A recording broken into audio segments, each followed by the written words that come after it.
Oh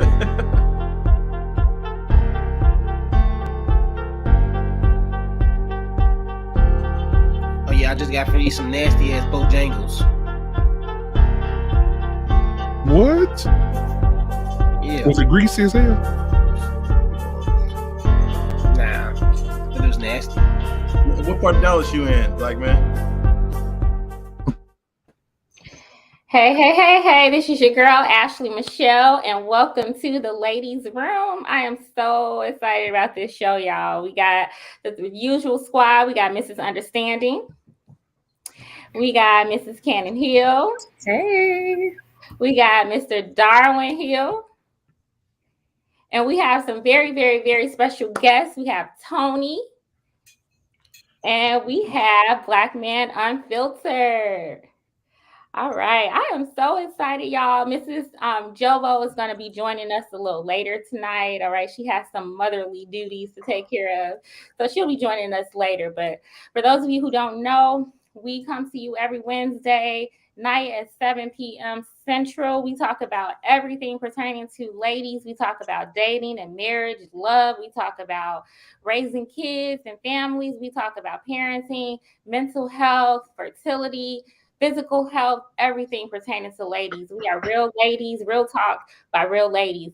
And for those of you who have just tuned in and you haven't subscribed, go ahead and subscribe. Hit that like button. Hit the subscribe button. All right. Share with your friends because we talk about some good stuff and we upload videos throughout the week so you can stay up to date with what we're doing. We also have a Facebook group. It's called the Ladies Room Group Chat. And so go ahead on there and look us up. I'll link us in the chat box. All right. But we're going to go ahead and get started. How y'all doing tonight? Great. I'm doing good. Y'all looking good. Excellent. All right. So we're going to go ahead and get started. Our first topic is love triangles. What makes some women fight and obsess over men? We see it often. We see it quite a bit. Why is that? And Cannon, I think you're the one who suggested this topic. Can you tell me a little bit more about your reasoning behind this topic? Yeah, because the girls have been fighting this week. In popular culture right now. There's this it was a triangle with like Diddy and some other girl in Young Miami, and then who else was it with the triangle? Danny Lay and the baby with his triangle with Mimi, and it's a lot of triangles, jumping off right now. And I guess for me, I was just curious as to why these women have so much smoke for each other when the common denominator is this gentleman. So I'll just be curious about that. So that's kind of where my question came from. What makes these women do that?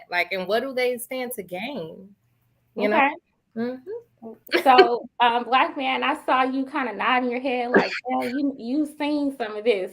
You want to take a stab at this topic first? Yeah, I think it's the what we call the meat pistol.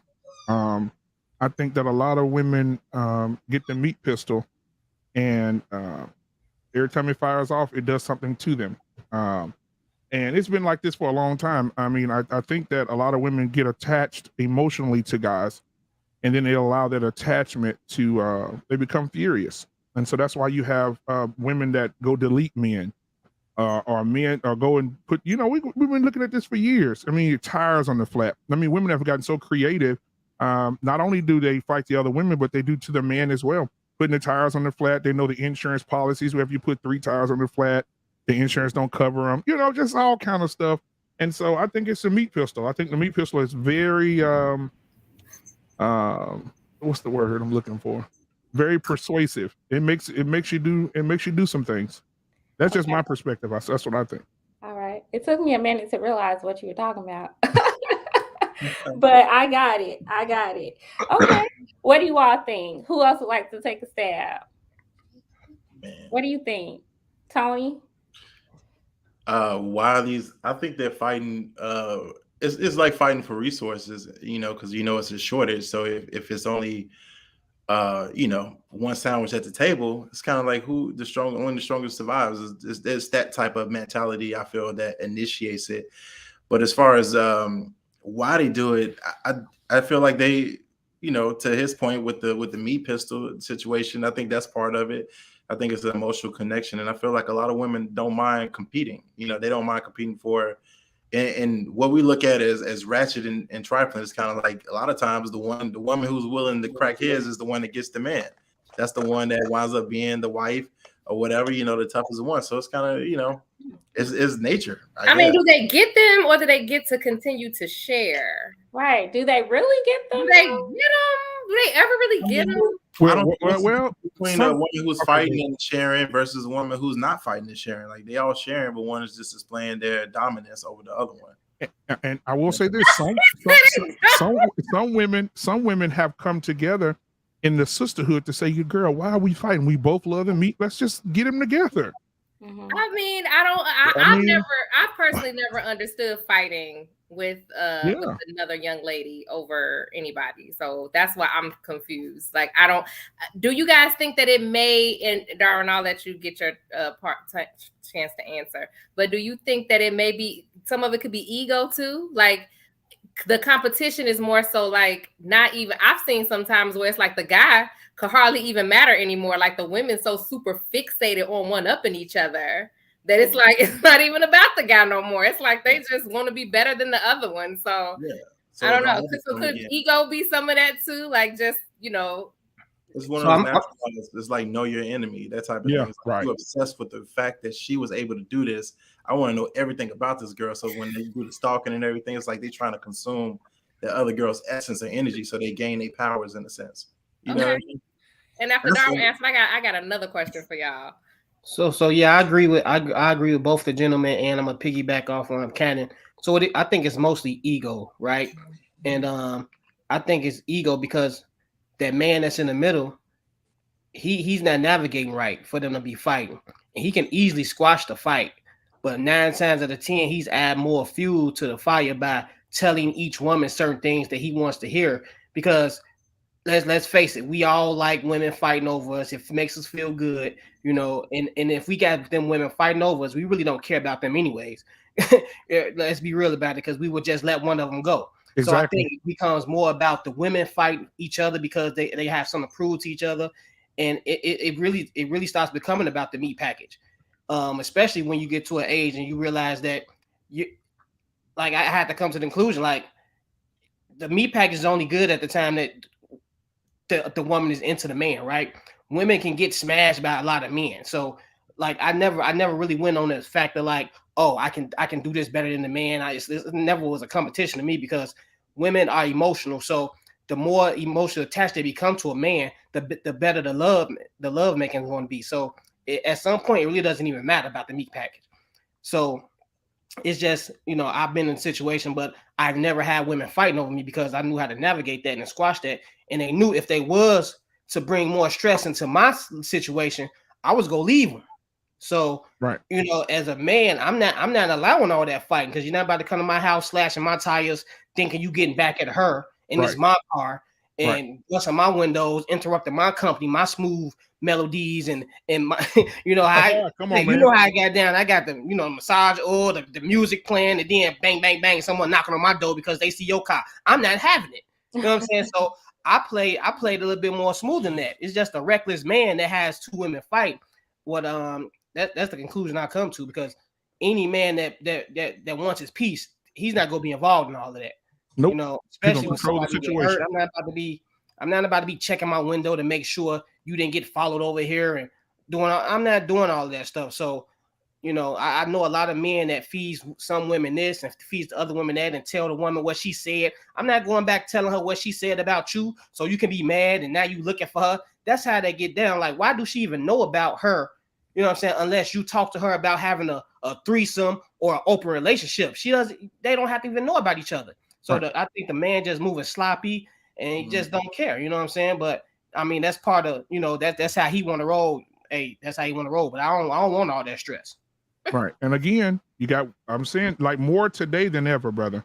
You have women out here today that don't want to fight no more. Like you have women that'll go up to another man and say, "Hey, listen, can I talk to your wife? Can I talk to your girl about us just coming together?" You know, Exactly. that's what's happening today. With the world being as open as it is, you can Yes. easily go find two women that will do that. So I Together. think the men just wants that fight. They want Right. they like that cattiness because I mean it's a lot of women that's open to having open relationships, having threesomes, doing all those things, and you can easily go and find that. But I think it's part of the man's ego. It's a challenge for one. He, you know what I'm saying, he likes that, you know, so I think a lot plays into that, you know what I'm saying? But you know, I never really liked two women fighting each other because the one that I like the most, I would hate if she got whooped. You know what I'm saying? I like don't mess up my don't mess up my boo. You know what I'm saying? Like I gotta, you know, so I don't want to be in the middle of that. So I know Tony has said something about they're fighting because resources are limited. I don't know if that's true. I guess for some women that could be true, but for a type of woman that's like fighting over a man, I don't know. I think you fighting over a man, your standards can't be that high because it's just like it's like so. I don't think they might perceive the resources as being low. Do you all? And I know Candy, you mentioned this before, like that scarcity mindset where that a lot of women have, like they're just so scared to be without a man, they just gotta have a man, right? So women, before you answer that, Tony, so is that like does that come into play? Before you answer that, Tony, yeah, I just want to ask the women, like women, when y'all were dating, did that ever cross your mind? Like, was y'all thinking about that the resources was low, so y'all had to hurry up and get this man? Was that y'all like main reason to try to hurry up and capture him, or do y'all think about that though? Because he does have a point. Y'all do outnumber us, right? So do y'all think of that when y'all date? Do that cross your mind, or is just like a statistic that don't no one look at until? For some women, I think so. But what about y'all? In Dallas, the women outnumber the men 10-1. Yeah, I was gonna say I've heard. So I mean, I do know of some women who operate that way, who are like, oh, if the numbers are this and that. But I mean, I've never thought like that. Like that don't have nothing to do with me. I'm like good about everything though. Like yeah, I think some women do subconsciously think that. Like this is new. Like this isn't new. Like I've heard women talk all the time about, you know, like not talk, but like they'll say with a man that's doing them wrong, dogging them out, cursing them out, cheating on them, doing all types of stuff. And it's almost like, yeah, I agree with like what Unfiltered was saying earlier, that, you know, that pistol will make them kind of do these types of things. They get whipped, they get emotionally attached. But also, I think some women are just so afraid of being alone, and they're afraid of not meeting somebody else. Yeah, I was gonna say, I think that's like a self-esteem thing though, because if you know like who you are and what you offer, and then you're gonna be like, this is anybody's loss. So like, why would I like? It's not. I don't like. It's having a scarcity mindset. That's just like work, right? Like work, for instance. Like it's not unlimited jobs out here, or unlimited positions, or unlimited promotions. But I'm never like, I can't get that because someone else can get it better. Like no, like I'm the best fit. Like what do you mean? So I mean, it's great. I don't know. But maybe some of those women know they're not the best fit. Right. That's why I say it's like a. And I'm gonna keep on saying this, women. Y'all have it hard out here. I'm gonna keep saying it. I that's why I don't understand why men ever try to put themselves in y'all shoes and try to understand what y'all go through, because I could never. I couldn't imagine living in a world where it's scarce for us to get a woman. Can you imagine? We'll be out here straight up dude to the death. Yeah. You know what I'm saying? Like we man. And you know what, Miss Hill, I wanted to add as well. Can you imagine being a woman? Just put yourself in this position for just a second. A woman that I'm on my grind, I'm getting my degrees, I'm doing the right thing, I'm making my money. And then during my 20s, I'm gonna play a little bit. In my early 30s, I'm gonna play a little bit. And then one day the light bulb goes off, you be like, damn, I'm 37. And the men that wanted you at 25, those men no longer want that woman at 37. They want that woman at 25. It is statistically proven that older men want women in their 20s, 25, 26 years old. And when you find out that and you looking at home, you're like, damn, I remember old boy, I wish I could have stayed with him. Damn. And then it gets to a point when you do find one, or you're going to protect them at all costs. I'm going to fight everybody. I've seen women with degrees, PhDs out here fighting making $100,000 a year fighting over a dude that make 40. I've seen it. So do we actually really want a woman that's younger, like, or do we like to look at them and have like eye candy on our arms to have that one? Because don't know me, I'm not dealing with no 26-year-old woman. I'm not dealing with that. I'm not dealing with that attitude and that behavior. Oh no, not me. So yeah, they nice. They probably have firmer tits and a banging body and stuff like that. But to actually want to deal with that on a daily basis, from what I know about living with my wife, I don't want to live with a 24-year-old version of my wife. You know what I'm saying? Like, nah, I'm good. And as good as I think my wife is, I think at 24, I'm not dealing with it. And I think a lot of men, they like that cute look, and they don't have the stretch marks yet, and their body is still firm and tight. So yeah, older men will go to that and be like, I was rough at 25. I ain't worried about no stretch marks. What I've heard is stretch marks let you know it's growth. I ain't worried about that. Yeah, but I think that's the reason why older men tend to mess with younger women, not because like I don't know too many men that generally settles down with a younger woman unless he's got some type of control issues. Yeah. He's grooming her because he don't want to deal with a older woman that's got something going on. He can't really control her that much, so he goes to the younger woman who can control. And then that's his excuse. Well, she's not fat. She didn't let herself go. Well, Nick, did you let yourself go? You don't look how you looked at 24 neither. So I think it's all about that too. Yes, but I also wanted to respond to that. Wait, hold on, Kim. I wanted to. Great. It's not letting me be great. But go ahead. I'm sorry, 1 second. Mm-hmm. I wanted, before you get started, I wanted to just shout out to some people in the chat. We got our girl, Tawana G. Tawana, she's pushing back on you, Unfiltered. And I know she is. I know. That's my girl. I love Tawana. She's like statistically proven. She said most people marry within their age group. So what stat are you referring to? And most people do marry within their age group. Yeah, I'll answer it. I think about 62% of couples have some age difference where the woman is younger, but the age difference is only about 2 to 3 years. Yeah. I was 23 when I got married. Yeah. Shout out to Dara. Dara says there's a study that said most men want a 23-year-old aesthetically, no matter how old he is. Okay, so Dara, link that in the chat. Mm-hmm. I don't doubt it though. I think men. Yeah, I mean, who doesn't want a beautiful woman? Right. And but what I wanted to respond to when you said that, like, imagine, like, put myself in that position and then say, like, I looked up and I was 37 and I was like, whoa, and these men won't.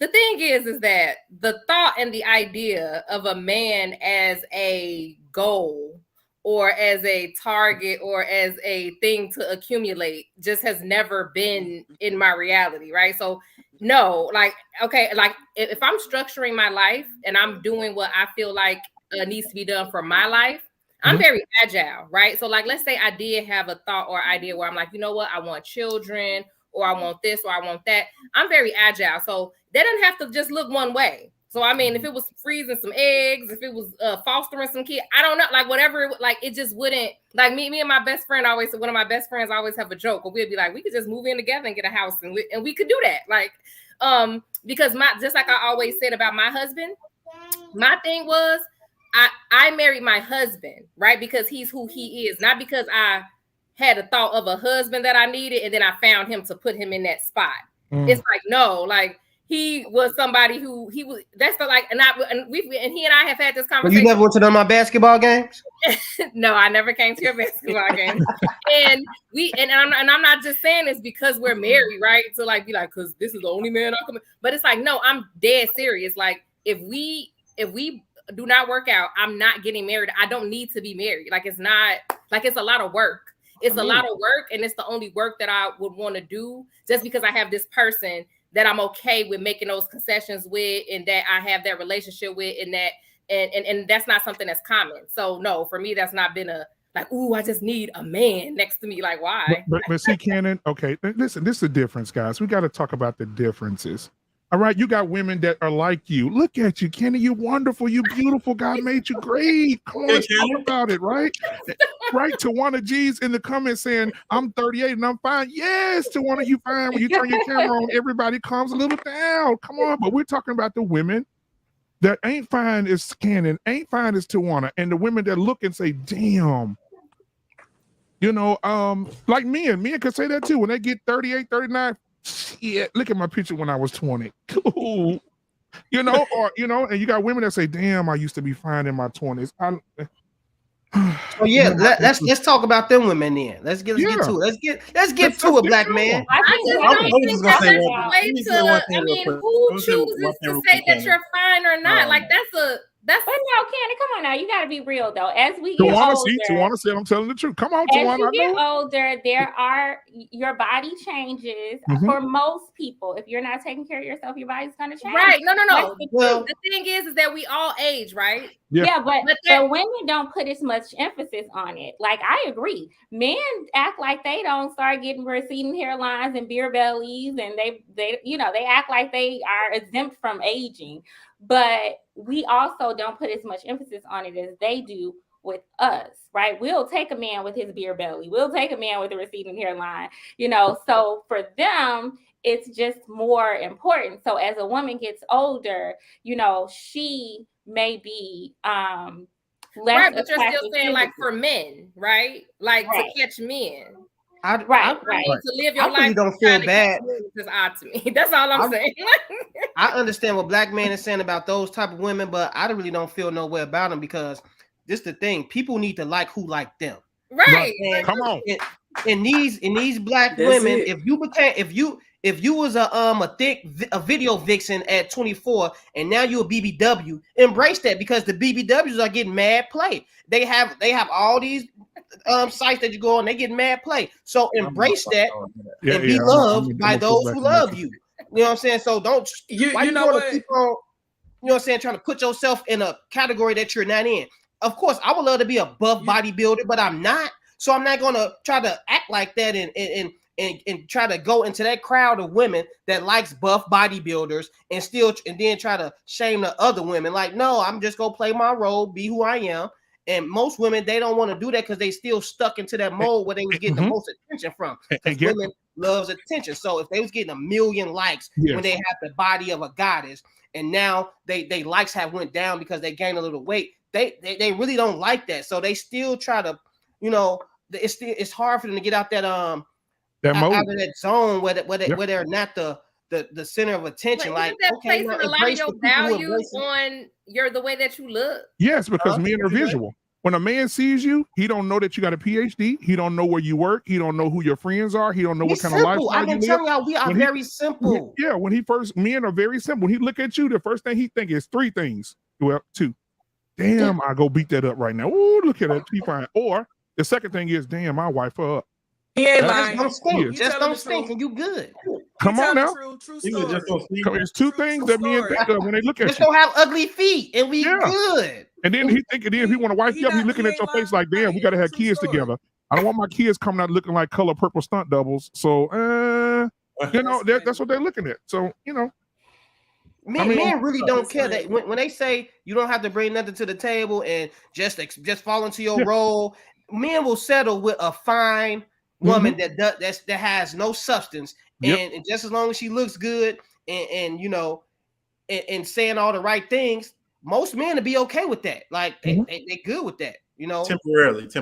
And there's nothing wrong with BBW either. There's nothing wrong with a big lady, right? A heavy set lady, right? Why? You know why? Because you have some great women out there, right? That are like that. The women that we're talking about, that me and Darwin talking about right now, are the women that have gained 200, 300 pounds and they're still acting like they're Halle Berry in 94, right? If a man approached them, boy, who I know you're not coming here talking to me.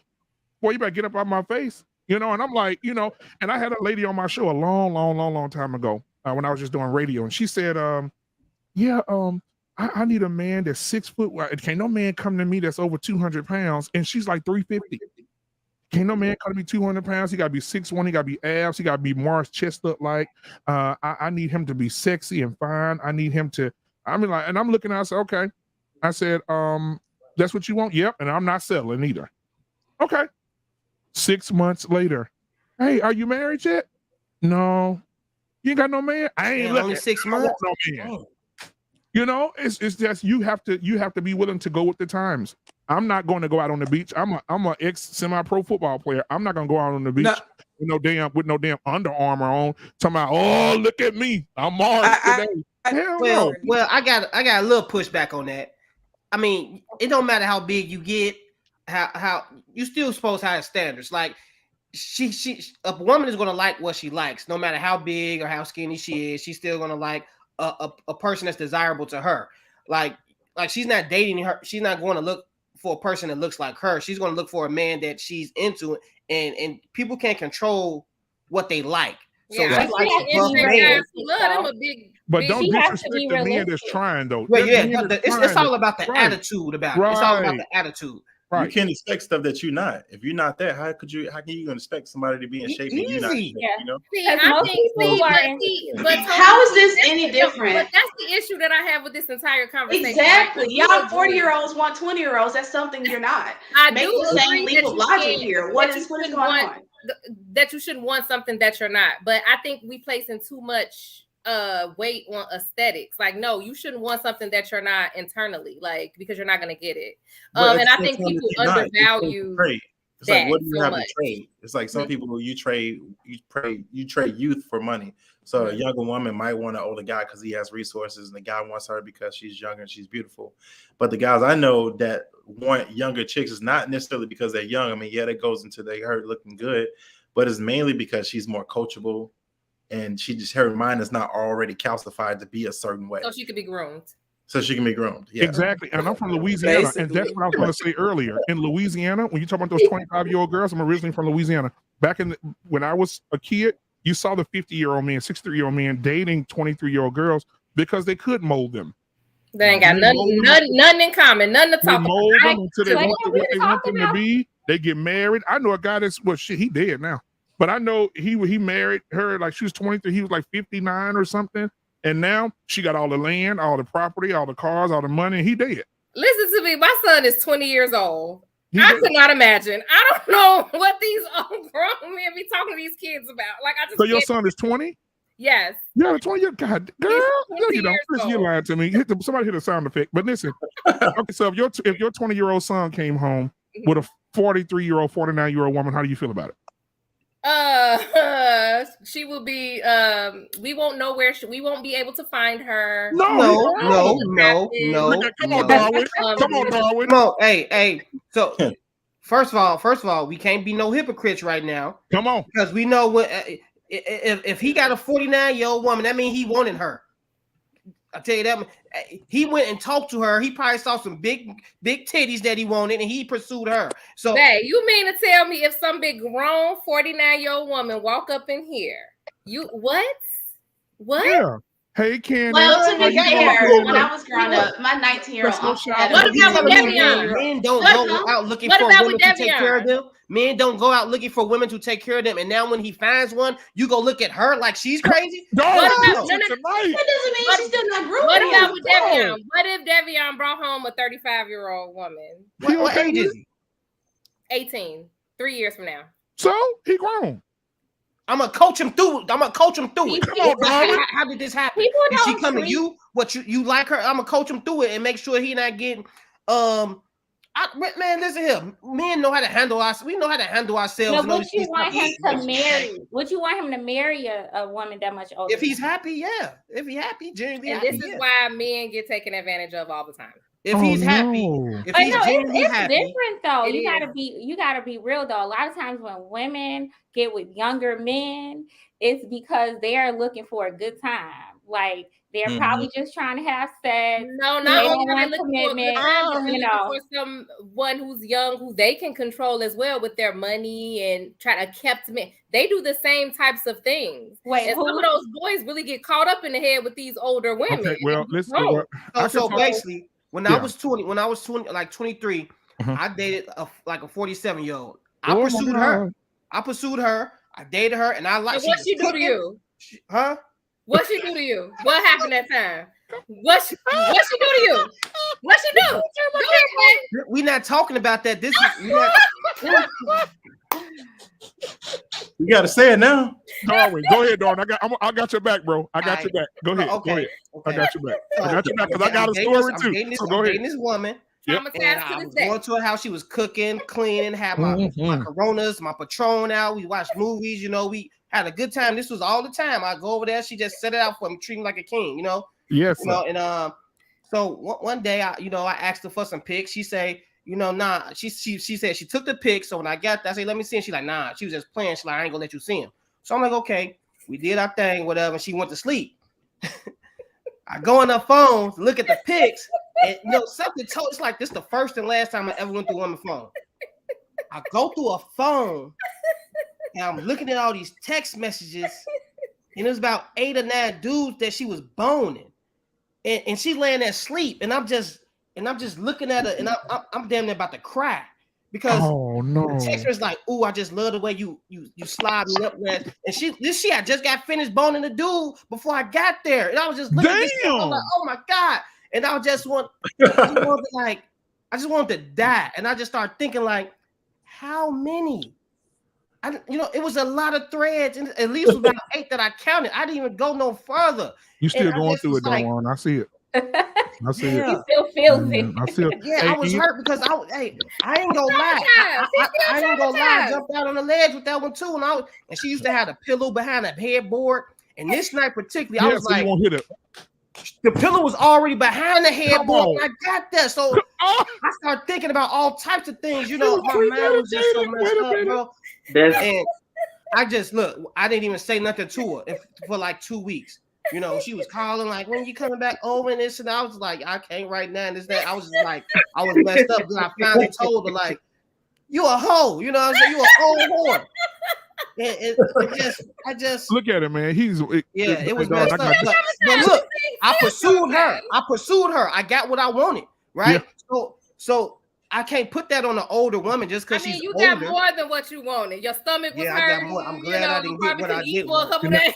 Now, and let me tell y'all this, man. I have a similar story, but mine is probably like back in the day. Back in Louisiana, back in the South, age really didn't matter. When you were growing up, you found somebody, age didn't matter, right? So now, years ago, I was probably, 12, 13 years old, right? Yep. So 13 years old, there was this lady in our community, well known. Lord have mercy. And I'm traumatized too, darn, so don't feel bad. Anyway, she was probably like 47, 48. You were 13? Oh yeah. And when that woman, but I was a man at 13. 13? Oh yeah. And so she was like 47, 48. I go over there. I'm outside mowing the yard. She paying me. I go in the house without permission. I ain't even knock. I just walk in. I walk in. She's at the refrigerator. She got her little gown on. Just got the shower, butt naked. I said, I'm so sorry. She said, oh, that's how it started. Oh no, you don't have to be sorry. You can look. I say what? She said, you can look. I started looking. Then next thing, I went over there the next day, and she said, you can touch. There ain't no problem. And that went on 13, 14, 15, 16, 17. That is molestation. 18. It is. Dude. That is why so many of our young boys do not respect themselves growing up and don't even know listen. And that's why a lot of them don't respect women either. Yes, I was thinking. I'm just being honest. But I had no listen, at the time, I didn't know what that was. I didn't know what that M word was. But at the time, she would cook greens, cornbread, smothered pork chops. She told me today, it was like a class. Today, I'm gonna teach you how to do this. I'm gonna teach you how to go for long periods of time. I'm gonna teach you how to kiss a woman. This is what a woman like. This is what she don't like. She got you. Why would you wish this on the next generation, though? I don't understand. That's predatory. It's not making sense. It's you were assaulted by a grown woman and you're promoting age gap dating. I'm not wishing that on nobody else. Why would you promote age gap dating? You started this topic off. I don't promote age gap. I say in you Louisiana, started this topic off. My husband and I were sitting right here. He was like, why you bring that up? I don't know. What I'm saying is in Louisiana, that the first thing I said was in the South. Okay, yeah, I'm from Louisiana. You experienced this. Why are you promoting it again? I'm not promoting it. I'm telling you what happens where I'm from. Yeah, I don't think he's promoting it. It goes both ways. There are older women with younger men, and there are younger men. You started the conversation with that's why men go back to dating young 20-year-old girls. I don't think that he's promoting it. I think this is what I think part of the issue is.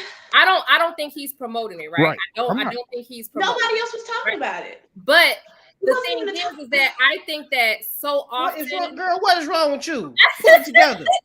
I'm literally, I was listening to you guys. He brought up that's why old men date younger women. That's promotion. That is. They do. They're 50-year-old men dating 23-year-old women. They No, grown. that wasn't even a part of the conversation. But the thing is that I think we led that way because about, we were talking about women kind of being desperate and having like a scarcity mindset. Yeah. And I think he was saying that some women who do that are women who wasted their young years and then once now they're older and they're trying their age, anything to get a man. Right. And now the men that their age are wanting younger women. Yeah. Yeah.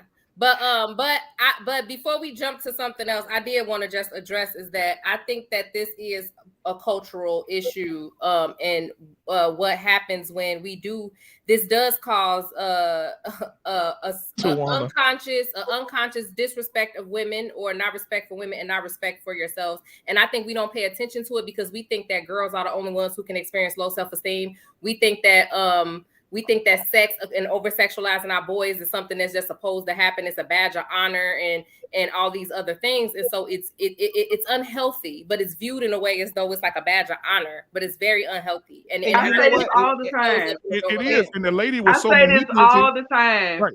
Our culture normalizes trauma. We've been doing it since they put us on the boat, y'all. I'm just saying. We normalize trauma. That's what we do. And we use humor. We use this kind of normalization as a defense mechanism to not deal with the emotions that are attached to this behavior. Right. We do this. This is what we do. And Ms. Jobo, you're a therapist, right? You're a therapist, right? I am. So after years of wearing it as a badge of honor, after years of knowing that, and then I actually sat down with somebody, because I didn't tell my mom, because my mom would have gutted her.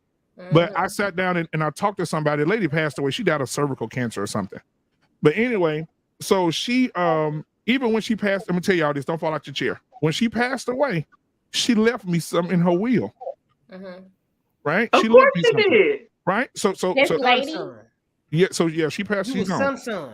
But what? Yeah, I was. So what she did was she was so manipulative. She would go over to my mom and be like, "Hey, I want your son to be my godson." And I'm looking at predatory behavior. Dude, it was crazy. Was definitely crazy, bro. You have to understand. How do you have to understand the mindset of a sex experience caused your affected your how you viewed women or how you view sex? As you got older. What it did for me in the beginning, I was like, because having her teach me all this stuff for years, I felt undefeated. I felt like, anybody I hit, it's gonna be a rumor out that I'm that guy. And I would be like, I'm gonna prove it. And the girls my age would be like, "Whoa! Like, where you learn this shit from?" Wait a minute. Kelly, you was like the neighborhood R. Kelly. She was grooming you to be the neighborhood R. Kelly. Man, Guess what? Though, so most people with that particular pattern of behavior, that's how sex offenses continue to occur. Wow. So I used to work with adolescents that were. I don't know if y'all know about Georgia, but in terms of sex offenders, Georgia has specialized facilities, specialized dorms, as you will, in their correctional facilities for juvenile and adult sex offenders. Wow. And the majority of them were victims of sexual predatory behavior by somebody that they knew.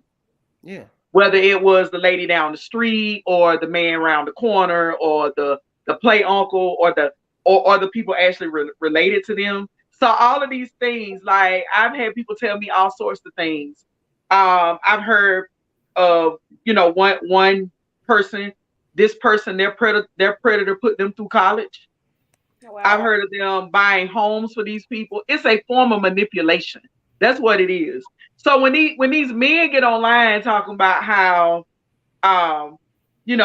their minds, they're easy to shape and all these things, and to me, it's a very thin line, because you're talking to somebody who I was 18 when I met my husband. He was 22, almost 23 years old.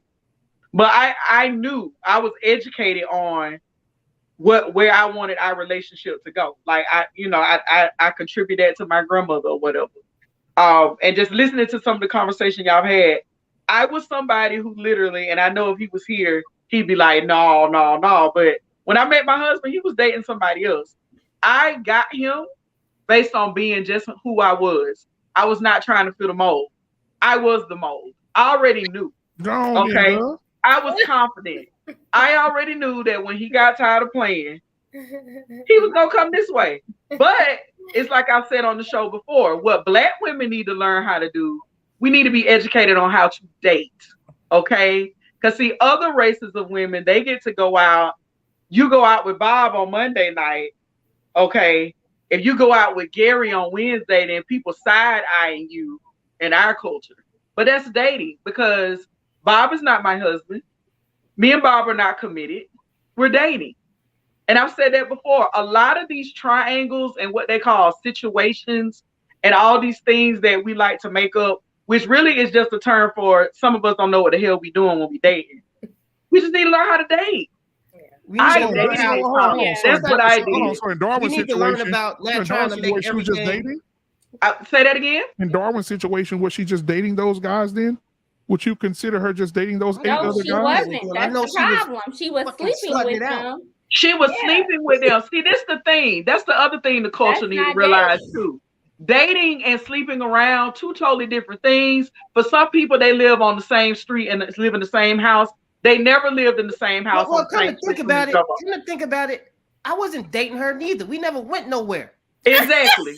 And see, that's the thing. Culturally, Black people think that because I sleep with you and I smash you, we're dating, we're doing something. No, you're having sex. That's what you're doing. Okay, you're not in a triangle where, oh, me and her are dating the same guy.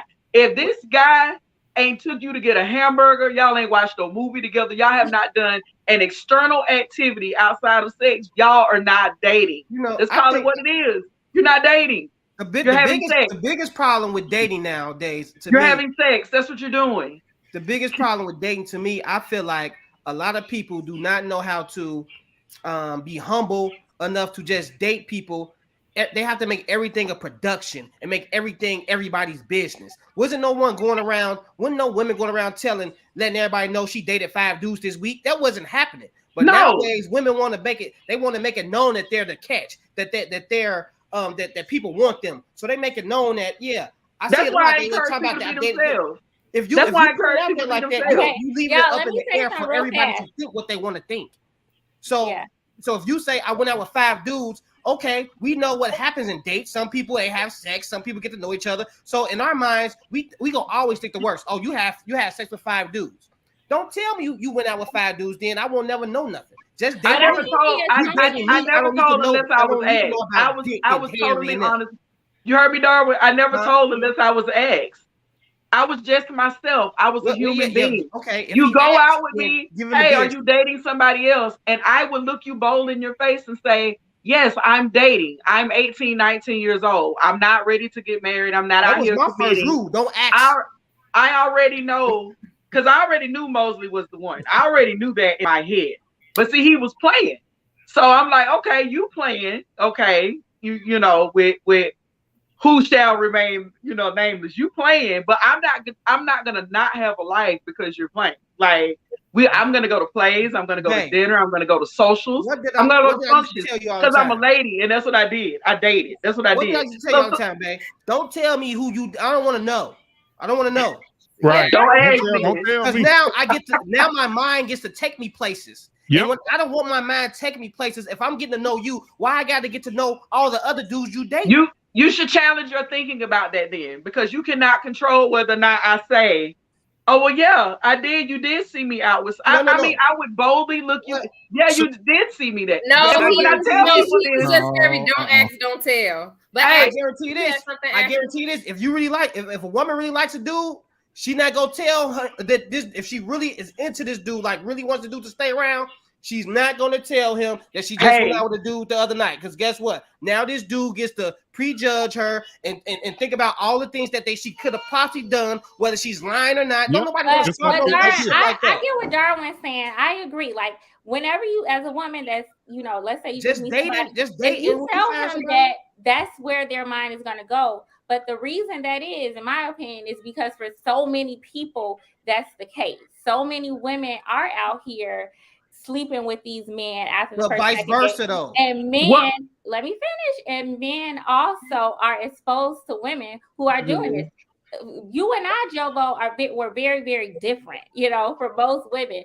So I'm with you. Just because I say I'm out on a date with you does not mean that I ever slept with this guy or anything. But to most people, that's what that means.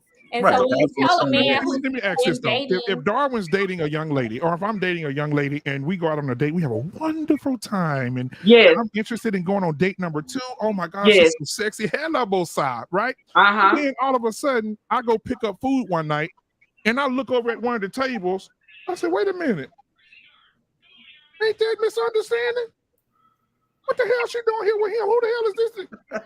Oh hell no! They need to mind the business that pays you. Mind the business that pays you. Do that. You don't know what I'm doing. Do that and figure out how you gonna get date number 2. That's what my husband had to do. Hell no. I'm just saying. Listen, My brain gonna start. My brain gonna start. I'm like Darwin. My brain gonna be like, I am not responsible for how you process cognitively what I'm doing. I'm not responsible for that. You're responsible for your own thinking and how you interpret that situation. Yeah. I am only responsible for what's within me. Okay. I think I said something like that similar on the show. Because it was just like I said, with like only 13 people. Come on, Darwin. And so I'm just saying. You wasn't in Dallas. Come on. What happened to Darwin? What happened to women should sleep with whoever they want to sleep with when they want to sleep with? Yeah, you can do that, but let don't me sleep with who I want to sleep with when I want to sleep with. What are you talking about? Why is that a problem? Remember whoever you want to sleep with, but why do I have to know? Remember last week when we had the conversation? Remember last week's show when we had the conversation about women are afraid to say if they got degrees and they got this or that? Let me tell you something. I am unapologetically me. I learned that at a very early age. Okay. Be who you are. Be yourself. Okay. You can still conduct yourself like a lady, but be yourself. Because I tell people all the time, women ask me, how you got your husband? How you did this or that? I was Jovonda. That's who I was. I'm myself. Okay. It is not my job to cognitively let you off the hook into thinking that, oh no, you're the only person that I'm dating. Thank you. Interpret things how you want to interpret them and live with those thoughts. It's not my job to prove otherwise. You either gonna want me or you don't. That's it. Time out. Come on, Darwin. Come on, time out. Wait. Everybody listen 1 second. I gotta say something. Gotta make an announcement, all right? I love the passionate conversation, all right? But I got a rule, all right? I gotta make this rule, y'all. It's a 1 minute rule. 1 minute. If it takes you longer than a minute, you need to figure something else out to say. Because what happens is when we start talking over each other. Respect the talk time, okay? Respect the talk time. If you start saying too much, then people start talking over, and then we talking over each other, and we're not having a conversation anymore. So please, concise 1 minute, all right? So I forgot who wanted to start. I can't believe you, Jovonda. I can't believe you tonight. I can't believe when I'm here. 18 years on May 29th. I'm just saying. Miss Jovo to understand none of that we talking about when it comes to date, because I'm pretty sure she wasn't dating 6 or 7 dudes. It was only 10 people in your town, so we weren't doing all that. You wouldn't date 6 You don't 7 know what people. I was doing. She took the glasses off. Shit, hold on. You don't know what I was doing. I don't know what you're doing, but the dude that you like know what you was doing. No. Depending on where we were, it depends on where we were in our courtship at the time. Because he wasn't no fool. Now he started to catch on that okay, I can't let a good thing slip away. So he stepped his game up. So hold on. So we doing this to test men? No, we're not. No. We're not doing this to test men. Help me, Darwin. He chose to step his game up. I did not tell him if you don't do this, and this, then blah blah blah. I didn't have to do that because I tell you, you show people who you are by how you carry yourself. Mm-hmm. And so there was a point in time where I was a freshman in college and I was jovial and social, and I didn't have to sleep with you to say, oh, I like you, whatever. I could go out with you, smile, kiki, as the old people would say, and then I was either feeling you or I would respectfully decline the second date. That's how my grandma raised So me. what's My grandmother. the benefit of him knowing that you're dating? What's the benefit of The him knowing that benefit. you're But dating I other don't men? think Joe I wasn't okay. So the information. I just want to know the benefit of it. Like, what's the benefit of that? So I was not wearing it. So I'm a person that I do believe in discretion. I was not wearing That's this all like I'm a saying. badge. That's all I was saying. I'm not wearing it like a badge of honor, but like the scenario where you was talking about, you know, where he might call, because you know that was back when everybody didn't have a cell phone. Just told my age. You know, call my dorm room. Well, is Javonda there? No, I ain't here. Oh well, where you was on, and I, you know, I was out.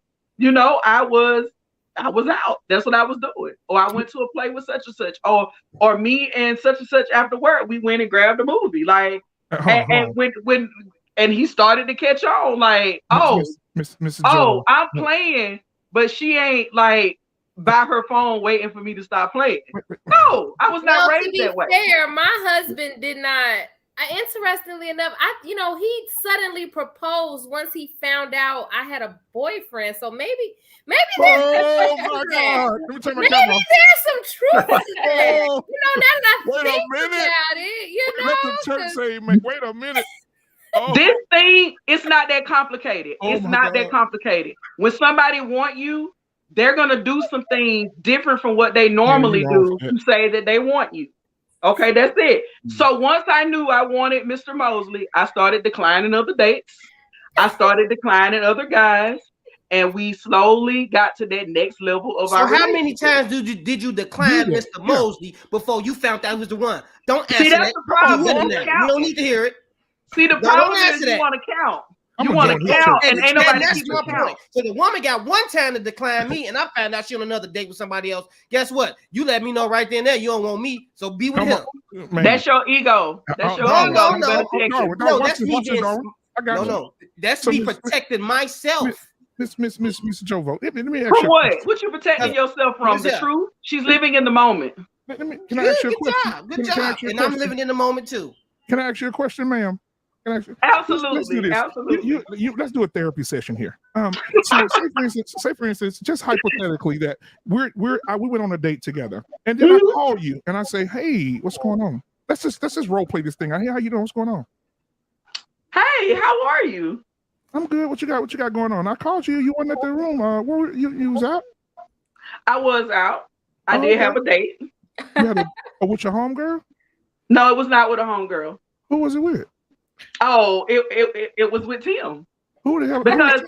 Because as I specified before, you know, when you asked me, "Are you seeing anybody?" I told you no one. You're not a liar. You're a Christian, right? I'm saying, who is Tim? Who is Tim? Tim is someone I work with. So y'all it's like a date, or like we went on like the same thing? What do you think we have going on? We went out on a date. So basically, you out here looking. So I'm not a. I'm trying to figure this out. What's going on between me and you? I thought me and you had something going here. In the moment we went on a date. Now, if you're calling to request a second date, I can check my calendar. Black man. So I'm a momenteer. I'm a momenteer. You got to switch, black man. Yeah. You got okay. I'm black man now. Play for a minute. Did y'all role play for a minute? Did y'all have sex? Come on, Darwin. Did y'all have sex? No. What? No. Did y'all have sex? No, we did not. Okay, cool. Okay. That's how it's gonna go. That's all we want to know. That's all we really want to know. That's right. Did you I did not participate in casual sex in college. I'm sorry. If you stay in a little town with only 10 men, you know what's gonna happen? No. He gonna end up hemming them up somewhere. He gonna be like, "Hey, dude, you know who I talked to, bro? Don't even go and say that there's two of them." I know this is foreign to y'all. I know that they have you thinking that my mind is blown. I'm just like, y'all. I know. But my grandmother was very adamant about me dating. She wanted me to, I ain't gonna even say play the field, but she wanted me to have social interactions with different types of men so that I could figure out what I wanted and not have this one guy pressure me saying, "Oh, well, if you really love me, you won't look at nobody else." And meanwhile, he over here sleeping with Tasha, Keisha, and Shanisha. No, we're not doing that. Where did this stereotype that church women are the freakiest women? The show is. Wait. So they call on the name of the Lord. Jesus. Because there's a difference between a woman who goes to church and a woman who is actually living her life according to. You don't know the difference. There are two different things. Let me tell y'all something. A lot of women who go to church are She said not she go to really. church. All I can, church women I also can believe preach that now. she's a All right, church. come on now. A God-fearing I'ma woman, tell you and she's something. living right. No, I'm gonna tell you something. What I found to be true in my situation was that the more I had a life, which I did, I lived in the moment. So I was going on the girl trip. I was getting involved in the organization. I was doing community service. I was living a college life. And all the while, Mosley was right there, like, hey, you my special. And I'm, we edging closer together. And I remember telling him on occasion, like, and when you quit playing, we'll get there. So I Because think he what was you playing in guys the are beginning. missing, I think what you guys are missing is that it sounds like, Jovo, correct me if I'm wrong, but it sounds like he wasn't really pursuing you at one point. He was more at one point he wasn't. Exactly. So all she's saying is, I'm not investing all my eggs into you. I'm not sitting by the phone waiting on you like y'all expect women and girls to do. I'm not thinking about you all day. I'm not talking about you all day. I'm living my life. And if there's another man that is showing interest in me and I like him, I'm going to give him a try. Now, if you think that's on you. No, that's I don't really want to get too deep involved, but when you called him and has he ever told you, like, yeah, I was just on a date, what's up? Yeah, what's up? It doesn't matter. Was he telling you this? Darwin, the first month I knew him, I ran into him on a date with somebody else. And what perplexed him was I was not pressed because I was dating as well. See, that's the thing. Black people think they dating, but they not. He did what you did. Say what? He did what he did because he's like, well, damn, if she out with Tim and I'm over here by myself. No, you guys are missing it. Y'all she only did that because he wasn't really pursuing her. Like, I was not gonna smile. It's a difference. It's a man that used to tell me everything about doggone it, everybody he was dating. So I don't even know why he up there acting so incredulous. Right. I don't know. She her time out. What you stuttering? She shouldn't say it like that because we were friends anyway. Come on, so we talked as friends with benefits, though. Yeah.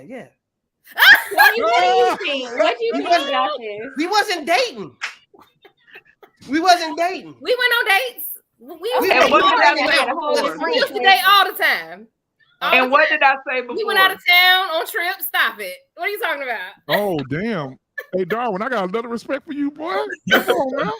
What she just say? We were friends with benefits. Yeah. We had an understanding. So don't sit up there and try to act like I was dating other women behind your back and wasn't telling you about it. I didn't say behind my back. I said you used to tell me about. I was discreet. I wasn't telling. No, I didn't. No. Ashley, I will say that you hit the nail on the head in terms of how I'm trying to explain my situation. Yeah, I'm gonna end it with picked it up. I sensed it, but whatever. Tony, you already answered the question, Ms. Jovo. You said you was discreet. That was my thing. Women out here not being discreet about dating all these men because they want other men. Social media took it to a whole nother level. They're a catch and that they're desirable to men. So hey, you better step your game up, bro. I got these dudes on the side. That's what women are doing.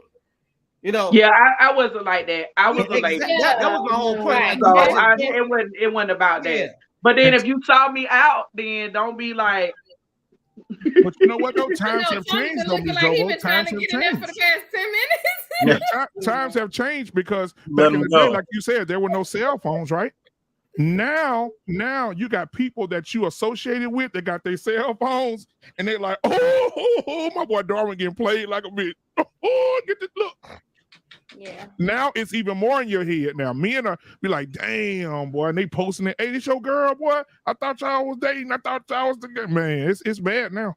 So I mean, but I think that's always be trying to explain that's not dating. Like, to all the women out there, like, that's not dating. Dating is going out, getting to know somebody, literally getting to know somebody, not sexually, not physically. But that's even worse. Going out, talking, hanging out, finding out information. That's dating. But Ashley, that's even worse because if I'm going out with you and we get to know each other, we telling each other secrets, what we like, what we doing, we getting personal with each other, and then we going out dating this dude. I don't just tell what I'm getting close to you for. Why am I getting close to you? I'm not saying I'm joining your church, man. What church you on preach at, man? forever. After a couple dates, you Don't date me. I'm joining your after church. a couple of dates, you know if you like somebody. I'm not saying it should last. No. That's why me and cut that date stuff off. And I'm gonna be me and we protect our emotions, right? We protect our emotions more than women protect theirs. So we don't do too much of being vulnerable and letting them in and this and that. So we don't like the dates and them long talks. And if we do, it's because we really into you. So if we really into you, we start dating you like that and getting vulnerable, and we found out oh yeah, I was just out on another date with hey, chick, you can be feeding your secrets to 10 people, but I don't. You know what I'm saying? That's why. No, you're assuming that she is. Because they'll be feeding. You're assuming that 20 dudes, dating 20 dudes, and then they don't really know who they really want, and that's why they get played at the end. But see, when we're ready to get married and settle down, that's what we do, because we zoom in on that one woman. We vulnerable to her. She knows us back and front, because there's only one woman that's gonna know us like that. Ain't gonna be no 30 of them. Come on. And then that's when we get married. Y'all women need to stop doing all of that. There ain't none of that dating and telling all these. You can't date 5 dudes and get intimate and tell secrets and vulnerable with 5 dudes. You're gonna be messed up. You're gonna be confused. Darwin, forever. Darwin, you can bone 5 dudes. I'd rather you bone 5 dudes instead of date 5 dudes. Darwin, you're missing it, because you are trying to say that this same woman, it's like you're saying that when I was going out with these other guys, I was treating them in the same space and place as I was Mosley, and I wasn't. That's my point. That's why I dated to socialize. I dated to socialize. When I wanted it to go to the next level, that's exactly what happened. It only went to the next level with one person. That's what I'm trying to explain to you. Say that again. But if me and you are dating, and I know the conversations that me and you are having, and we've been intimate, and we telling secrets, and I've shared moments with you that I never shared with nobody else, and then you tell me you're going on a date with somebody else, my mind is going to tell me she's doing this with somebody else. So why do I want to know? I'm not responsible for how you interpret that. Yes, you are. Stop saying that. Yes, you are. But are you also hold on 1 second. Are you simultaneously dating other people? Or are you monogamous at this point? Monogamous. I'm talking about my feelings right now. Right, okay, and that's all. Come on, Darwin. Talk, Darwin. I'm saying why. So Darwin, when I first went out with him, we knew we were friends, right? We were friends. That's what it was. We were friends, okay? And it evolved into something else. And I think the other thing that people miss with dating, because see, we want to teach these girls that on date 2, they're supposed to fall in love with these boys, and that is a false idea. Okay, the purpose of dating and socializing is not only just to get to know somebody else, but to also find out what you would want in a mate and what you don't want in a mate. Okay, it's the best way I can describe it is it's like them old school dances my grandma used to tell me about. You know, they might do a show enough get down dance or a waltz or a slow dance. If you notice now when you go into the club, everybody dancing the same or they're not dancing at all. Okay, so it's like an evolution. That's what it was. You're assuming that what I was sharing with him on dates 1 and 2, that I was doing this on all of my dates 1 and 2. Number 1, I'm a Gemini, so no, I was not doing that. Number 2, okay. You just set boundaries with people. Okay, Black people need to start going out with people on date 2, and then on date 3, they talking about when they gonna move in together next month. We can't do that. It's unhealthy. That's why a lot of relationships. I got one benefit out of it. I give you one benefit because you couldn't tell me the benefit, but I do have one benefit because whenever I did find out my wife was dating somebody, the next time I tagged that ass, I tagged that. Pay that ass up. I made sure I was like, yeah, that's the benefit y'all get because once you let me know, now I got to make sure I'm going the extra mile. Yeah. But see, you talking about sex. Him up. Him up. But you talk about sex, and for me, I'm joining his church tomorrow. For me, just like you just said, Darwin, this is hard for you to conceive because see, even you said it on the show back then. You were sleeping with a lot of people, and a lot of what you centered around in terms of dating and relationships was around sex. And of course, you're gonna disagree with me because you're talking about sex. I'm talking about something a little bit more I'm not intimate talking about and sex. something foreign to a lot of black people, which is It's getting deeper to than know sex. somebody. Darwin, can I represent It's you for deeper just than a second, sex. Darwin? Let me Of represent him in the course, so that's courtroom. why But you we are hurt. we Listen, demonstrate listen. physically. Yeah, We Your demonstrate physically our love. Your Honor, I'm here to represent Darwin Hill right now. Yes. See, he may have gone out to have sex with a whole bunch of women, but there was something about Cannon that made him stick around. That thing was something about it. Because I didn't go to Pound Town with everybody. Come on, it was something about her that made him want to do construction on her. You didn't know. I'm gonna tell you what you didn't do with everybody. If another chick told me she dated somebody else, I'd be like, well, just date her. You did not order novels. You did not order you a copy of a novel and me a copy of a novel and read them together while we were long distance and talk about it and discuss it like we were in a book club. You didn't do that with other people. So it wasn't the sex. So don't that was so sweet. Darwin, Damn, let's not do that. Darwin, come on. So you think everybody was on the level 6 with you? I Me think and my it's pants twin. only got to about maybe level 3. Okay, Darwin, so let me. Darwin, You on level 6? Goddamn it! You've been on level 6 for a minute because of that mouth. I went to the level 7, but you've been tripping. I love it. All right, so I'm going to read a few comments. Tawana says, we can date several people and share with all y'all, but don't worry, you're the most important. Someone's asking, so Cannon, he proposed while you had to be a boyfriend? No, he proposed. I made her break up with him. Okay, no, he committed. He wanted to commit once he found out I had a boyfriend. He made me break up with him, and then he proposed.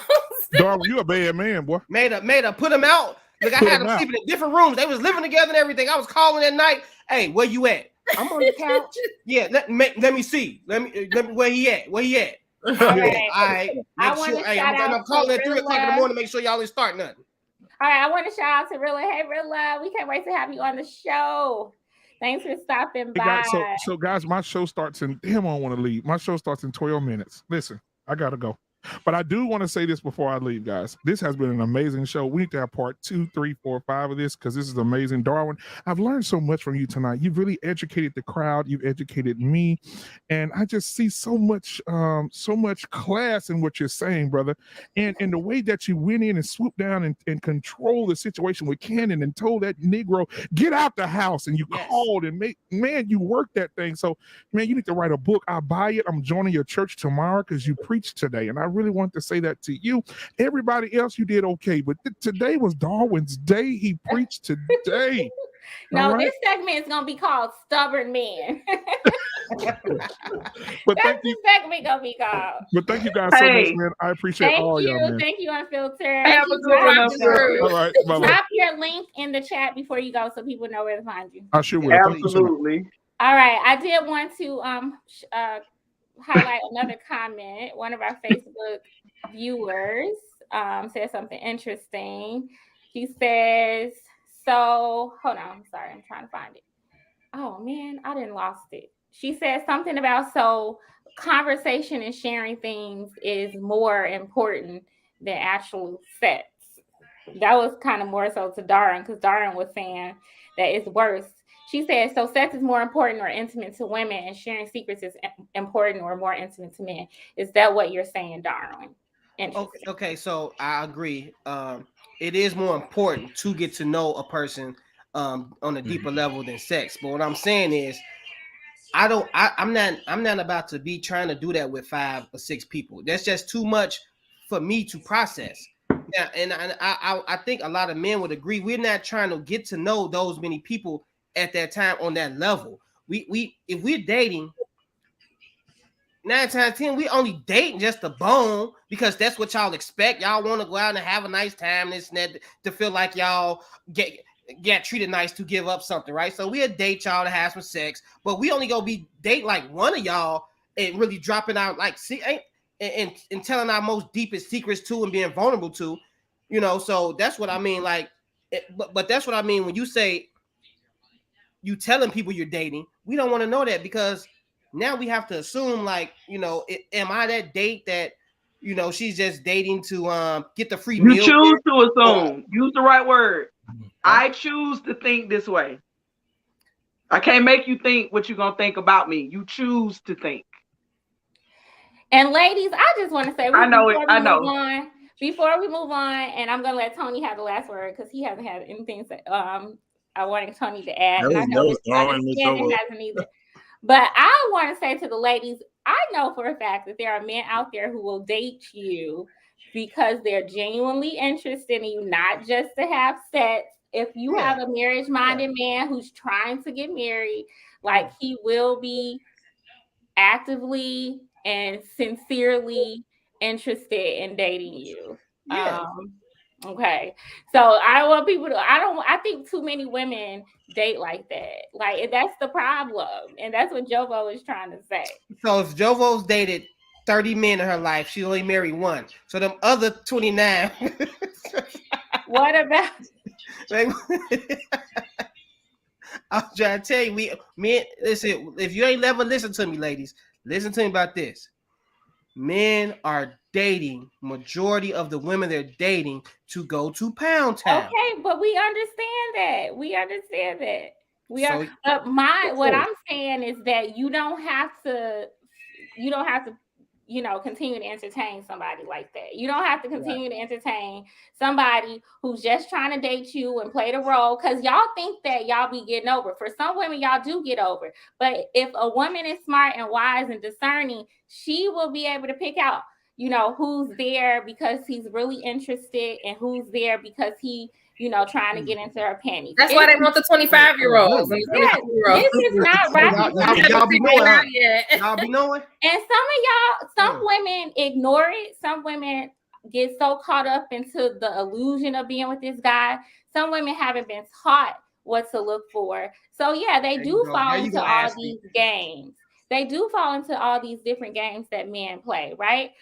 So I get what you're saying. Like y'all get over on a whole lot of women, but that's why we're saying to women, no, you have I think that's where the miscommunication comes at, because I feel like men think we have to do that because women just do not want to have casual sex. But there are tons of women doing that now.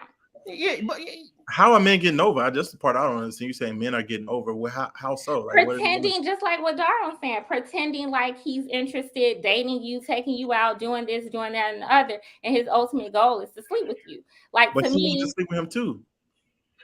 No, not okay. But a lot of times women want more than just to sleep with the man. So she agrees. They want a relationship. They want companionship. And there are men out there who will play the role. Oh, I want to be her man. I want to, they'll even, I don't know if men still do this, but I know men used to say, I love you, and act like, like you're like they really want you, when, like Darwin just said, they're just trying to get the penny.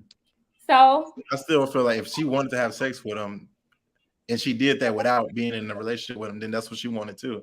But no, what I'm saying is there are men who act like they want relationships when they don't. And they're treating women as though, oh, we're together, when really in the back of his mind, he's like, look, I'm just trying to, I'm just trying to dating was dating. I see that point. I think bottom line, I don't think women will go on as many dates if they had to pay half of the date. They wouldn't go on as many dates as they go on.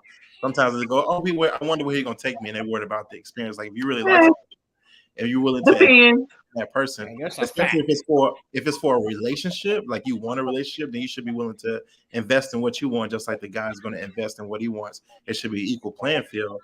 And because we don't have that, it's like the example earlier, a girl going on 5-6 dates. How many of those dates did she pay for it? You mean to tell me you went to all these great restaurants you have to pay for nothing? Man, it must be nice. So I mean that's my opinion. You ain't dished out no cootie cat, none of them. I know. She went on 5 dates with the same guy, or 5 dates with 5 different guys. Doesn't matter. In that example, it matters because then But if it was 5 dates with the same guy, yeah, she gave it up on day 3. See, that's the thing. Well, I mean, when I was that's the thing. Effort. That's the thing. I didn't have to put out. I wasn't putting out at that time. I had made up my mind that casual sex was something that I was not going to engage in, and I would tell you that up front.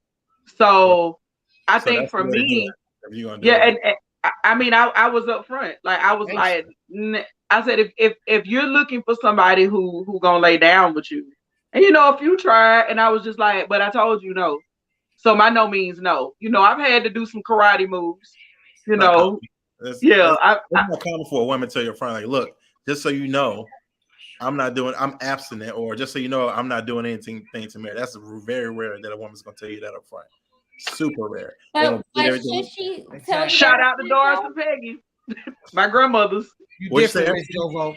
I said shout out to my grandmothers. They just, because guess what? You told me something like that. Guess where we going? 4 for 4. Hey, I'll pay for half of it. Yeah. And then I'll invite you to my wedding. Then I would invite you. Or we can just stay home. Or I could just stay home, like, you know. I just saying. Hold on, Ashley, you'd rather stay home than pay half on a date on somebody you're interested in? No. I'm saying I would rather stay home if that would be the guy's attitude once he finds out he's not going to be having sex. Oh, like okay. if now all of a sudden I got to pay half because you're not getting none at the end of the night, let me just stay home. So what if he came off tops and said, you know, I like you, we into it. I mean, we getting to know each other. Let's go out. You're like, yeah. By the way, I believe in you pay half and I pay half. Right. Then what? If a guy, no guy has ever done that, but I mean, I don't know. I might be okay. Mm-hmm. I don't know. You would be like, you will be staying home that night. You gonna be like, all right, cool. No, if a guy asked me out and he wanted to go Dutch, I don't know how. If he told me beforehand, maybe. But I don't know. Here's my thinking about guys. Here's my thinking. That's how like men listen, just how men want women who use discretion. I like a man who uses discretion. Nobody told y'all to go out with Tanya and Susan and Marisol and Ebony and Tamika. Nobody told you to take all these women out. Ashley, you have to spend all your money on these women. And now you counting somebody else's money. But Tony's point is this: if you was gonna give him a straight yes before he said you got to pay your own money, that it means that's let that man know that you really not into him. Because you really into him, you won't mind paying for your food. You have to eat. Listen, you won't mind having. You won't mind that. Not. So not with I don't know. Well, I don't know. At first, it was gonna be a yes if he was paying for it, but now it's it's not just about him paying. Here's the thing: y'all say y'all want traditional women. No. Traditional women, okay, if you don't, that's fine. That's fine. I told you stop listening to me. But here's my thing. Darwin, can I talk, please? Yes. Thank you. I'm sorry. Here's my thing. For a man, to me, I like a man to take lead, and I have no problem following a man's lead. Now, if you're not traditional type, you ain't traditional type. I'm not your girl because I'm a traditional woman. I like to follow your lead, right? And if I'm thinking about going out with you and you're a man, because I only date for the purpose of marriage. Now, I'm not saying when I meet you, I'm thinking about walking down the aisle with you, but I'm thinking about the future. I'm thinking about, okay, is this a man that I would want to marry, right? And so if you're coming to me and you're already dropping them, like you already making me have to lead, to me, that's not comfortable for me because I'm already that's contributing, not leading. He's asking you to contribute and he's leading that conversation and you're not following that lead. You're like rebelling against his lead in that situation. I'm rebelling against the lead of him. Yeah, of your potential husband. For my own meal.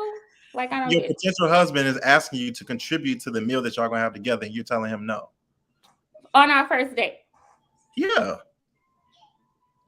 Your potential husband is asking you to contribute, and you're telling him, "I'm not going to do that because this is what you should be doing." That's you leading in that instance. I don't think so. That's a choice. It's a choice for me to say, you know what, you want to go Dutch, and I don't know how I would feel if I really like the guy. Then I'll probably go. If I really like him, I would go. That's Dutch. my point. If you really like him, that's the whole reason why. But listen, it's a major. It's like a turnoff though. It's like, man, how many women have he been with? Like, how many dates have he been out on? And why is it that we've had a good conversation? He seems to like me, but he don't want to spend $10, $15 on a date. Like, but think about it from his perspective. He asking you to spend $15, and you're like, no. Like, damn, she can't even pay for the meal that went in her own mouth. She want me to pay for it. I can pay for it. To I know me, you can. It's about that makes it worse. Leader. To me, a part of leading is finance. A part of it is also providing. Like, we can't forget this part. So to me, it's just like you're already putting the role of the man over to me. Like, and then also doing that. Yeah, and to be fair to Ashley as well, you know, I'm not strict on gender roles like that anyway, right? But for me, it's more because culturally, the more interested a man is in you, if he's willing to invest his money, that will show that he's actually interested. And if he's not even willing to do that, then it's like I feel like I'm kind of getting the short end of the stick because of culturally how things are perceived. Not because I think like it's just a man and he has to pay, but I would just feel like, well, he's not really even that interested in me and not really willing to invest. Like that's how I would feel, you know, because of culture. I mean, when we speak culturally, we live in a time where women can work. Women Right. weren't allowed to work in the past, and that's why guys paid in the past. Now that you can work, I understand that your time is valuable, my time is valuable as well. We're dating each other to later create a union, and I'm like, for me to pay for your meal as if you couldn't is I mean, it's chauvinistic to do that. It's liberating for a woman to be paid for $15. You can't pay $15. No, like I said, it's not about the money for me. What I'm saying is that because you do have men who are only after women for sex, right? Who only want sex, whatever. They don't want to pay nothing. They if they could try to get in your space like with the minimal effort, then they will. And so what I'm saying is to try to weed that out. That's kind of like one way. Is I'm not saying like, because like I say, it's just doesn't work. Doesn't mean it's a man, so he gotta pay. But because I know that there are men who are like, I ain't trying to pay that whole. I just want to go and do that. I don't know if you're that or not. If we don't know each other yet. You see what I'm saying? Like right. that. Can we have a mutual conversation where we just get to know each other on the first date? Like, why do I have to pay for the food that goes in your mouth? So then why can't we do like a coffee? No, but did you invite me out? Like you would have invited me somewhere. Did you say yes? I don't know, Tony. Like if a man is like, let me take you out, and then be like, okay, we're gonna go here, and you're gonna pay half. Like, why did you just do that? Like nobody told you to invite me there. Like I don't understand. If you want to go, this is the same. Hold on. If your girls invite you on a trip, you like, well, you invited me, so you paying for the ticket. Like what? Like no, but sometimes if I invite my friends out to eat or some places, I do pay. Sometimes, right? Sometimes. Yeah. Sometimes. Yeah. So you're making it a standard when it's sometimes, right? If a guy feel like paying for but if it's a date, then the standard is if you invited me, you need to pay. If I invite you, I don't mind paying. If I invited you. But who's creating these standards? Like when you say that, you bring it to like, all right, well, it's a standard that a woman is my property, or these type of standards. No, that's like a standard. That is a standard. That's how people normally behave with each other. The person who invites someone somewhere will normally foot the bill, no matter what it is. If it's at work, whatever. Like it happens all the time. It's not that odd. But it doesn't. You just said sometimes. It's like etiquette. Sometimes. I do that. I do that. My grandmother taught me that if I'm gonna plan something, like for instance, if I invite Ashley, Cannon, and Misunderstanding over to my house, and I'm like, okay, which I hope to do this soon, but and I'm like, let's have a glass of wine. I'm gonna have a spread. That's just how I was raised. If I invite you guys to brunch, hey, thanks for coming out. I got this, you know. Or one of my friends comes into town, you know, and they coming straight from the airport. Let's catch up.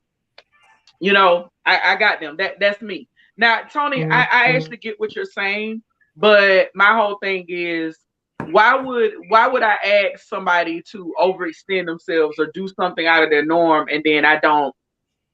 You know, that's just me. To me, it's not a man or woman thing. It's kind of my mannerisms that I was taught. I say it's etiquette. It's like etiquette. I mean, when I was dating, I never had a guy say, well, let's go out. And by the way, so you got your part, right? That never happened to me, like ever. Never, ever. At the time, like if the bill come and you like, yo, you got your half, right? I mean, that's different. But if you ask like, I like to get to know you better. Can we go somewhere, do a little Dutch date or something? And you're like, oh my God, what? Like, no, well, why can't you just say, can we go meet up at the coffee shop? Like that, what I'm saying is, if you're you can choose where we go. Why don't we go walk at the park and get some popsicles? I don't know. Like you pick it. Like what I'm saying is, you don't have to be like. It's not about coffee costs money and popsicles do, and it's not about the amount of the money. It's the idea. For me personally, for the woman to want to contribute, like for her to want to help. See, you know but I don't. But if you want me to help, then if you want me to help, present it in a way where you want me to help when we're in a certain point in our courtship. Correct. But do not ask me out on the first date and you do not know me from a can of paint. Right. And say, well, if you really want to get to know me, you would contribute. Like nobody. That's what I'm saying because that's because culturally, what I'm saying is that's because of culturally, that is still things that are deeply ingrained in the way men behave and men think. So, and I don't have to tell you that. So you know good and well that most men out here, if they're not willing to like pull forth some money or something like that, they're not interested in their girl. That's just what that means. But from what does this extend to the engagement ring? I'm sorry, does this extend to the engagement rings? Like, are you guys going 50-50 on the proposal ring? Because you guys are going 50-50 on first date. Okay, so a proposal ring is a promise to marry, right? If you don't get married, you're supposed to get your ring back. If you do get married, your money is mine, my money is yours. Like that's what it is. So what difference does it make at that point? However, when you get to the point where a woman expects you to pay for everything, the moment y'all, if this happens, y'all get divorced, she's gonna expect the house and all that. She gonna be take because she never wanted to contribute. That's her personality. But you're talking about just finances. But that okay. So once you propose, then you're paying for every date because y'all money is both y'all money. You're like doesn't matter. Well, yeah, exactly. Now once you propose, once you get married, right? It doesn't matter. I know that you're willing to contribute to the household. You're not a selfish person. There's so much that comes from a woman wanting to contribute on the first little $15 date. Now, if a woman's concerned with you having sex with her and stuff like that, don't have sex with them. And that's what I wanted to point out. My aunt told me to offer to pay for the first date, and if he says yes, never go on another date with him. So I've always offered to pay for the you first do date. realize that a woman could say the same thing, use the same I heard logic. that too, Raven. You're saying that since this woman is not willing to pay on the first date, then she's not willing to contribute to the house, and a woman might be saying the same thing. Well, he's not willing to pay on the first date, so I'm going to assume he's not willing to. That's why communication comes in. When you explain your logic behind something, you explaining the logic behind it, like exactly why it is you feel the way you feel.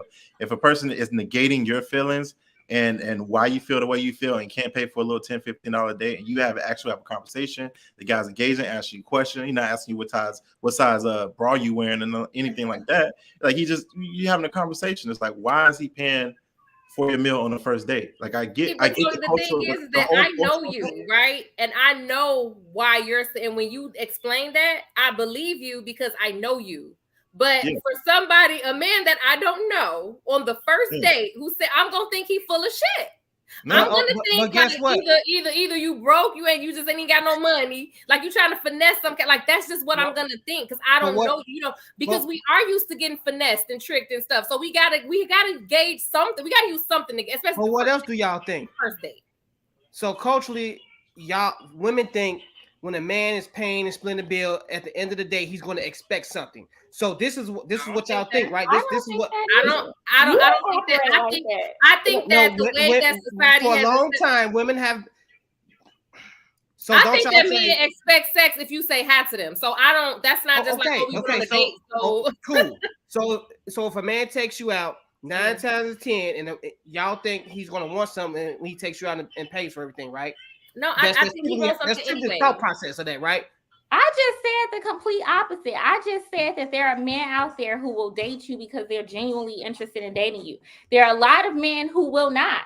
But that's why women have to use more discernment with who they are going out with and who they're entertaining. So there's no truth to that stereotype then?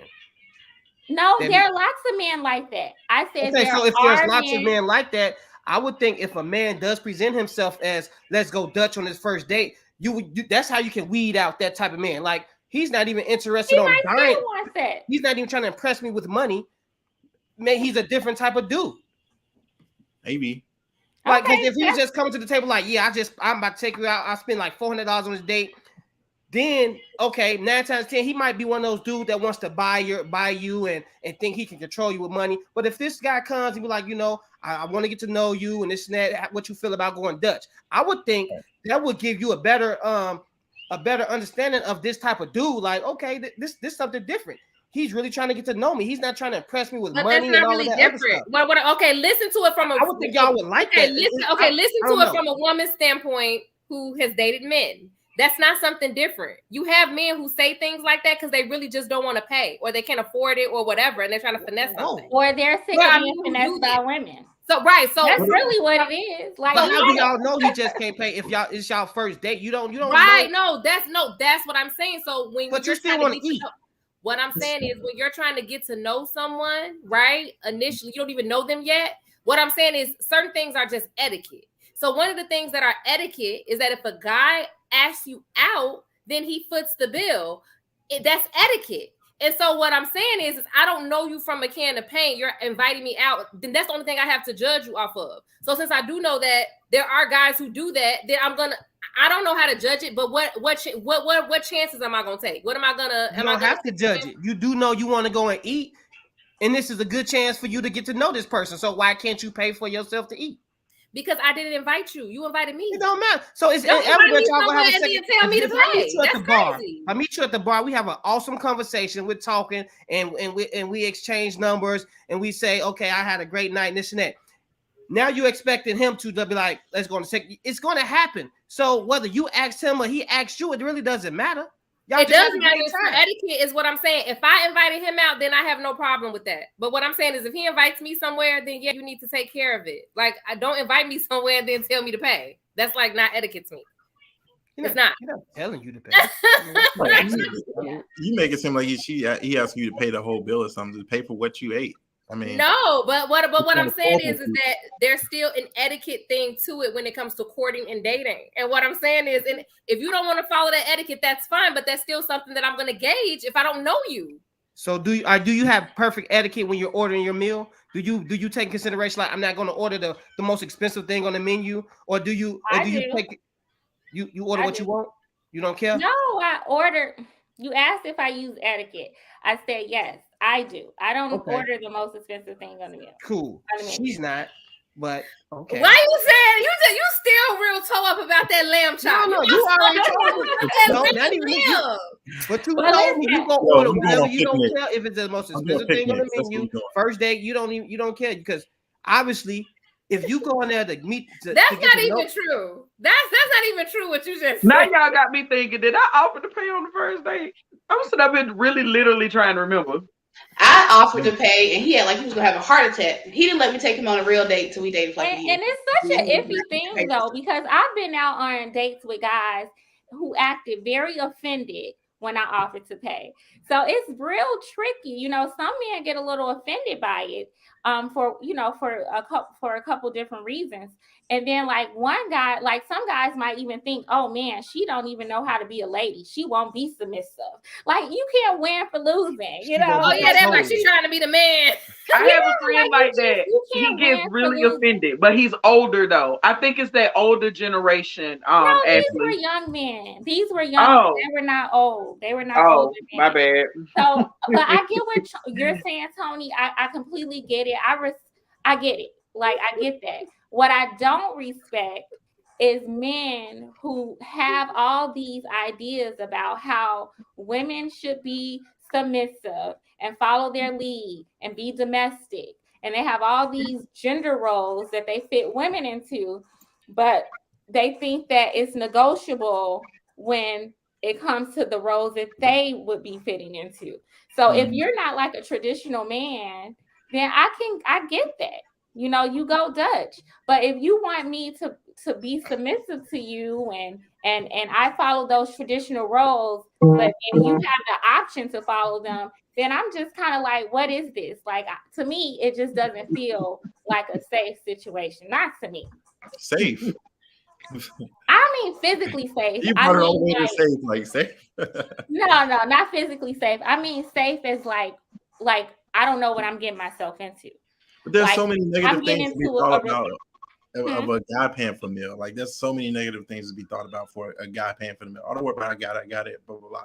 Like I think Darwin said earlier, I mean, I think a lot of women feel like they owe somebody something at some point. If he's spending all his money on you, like you ain't gonna give him nothing.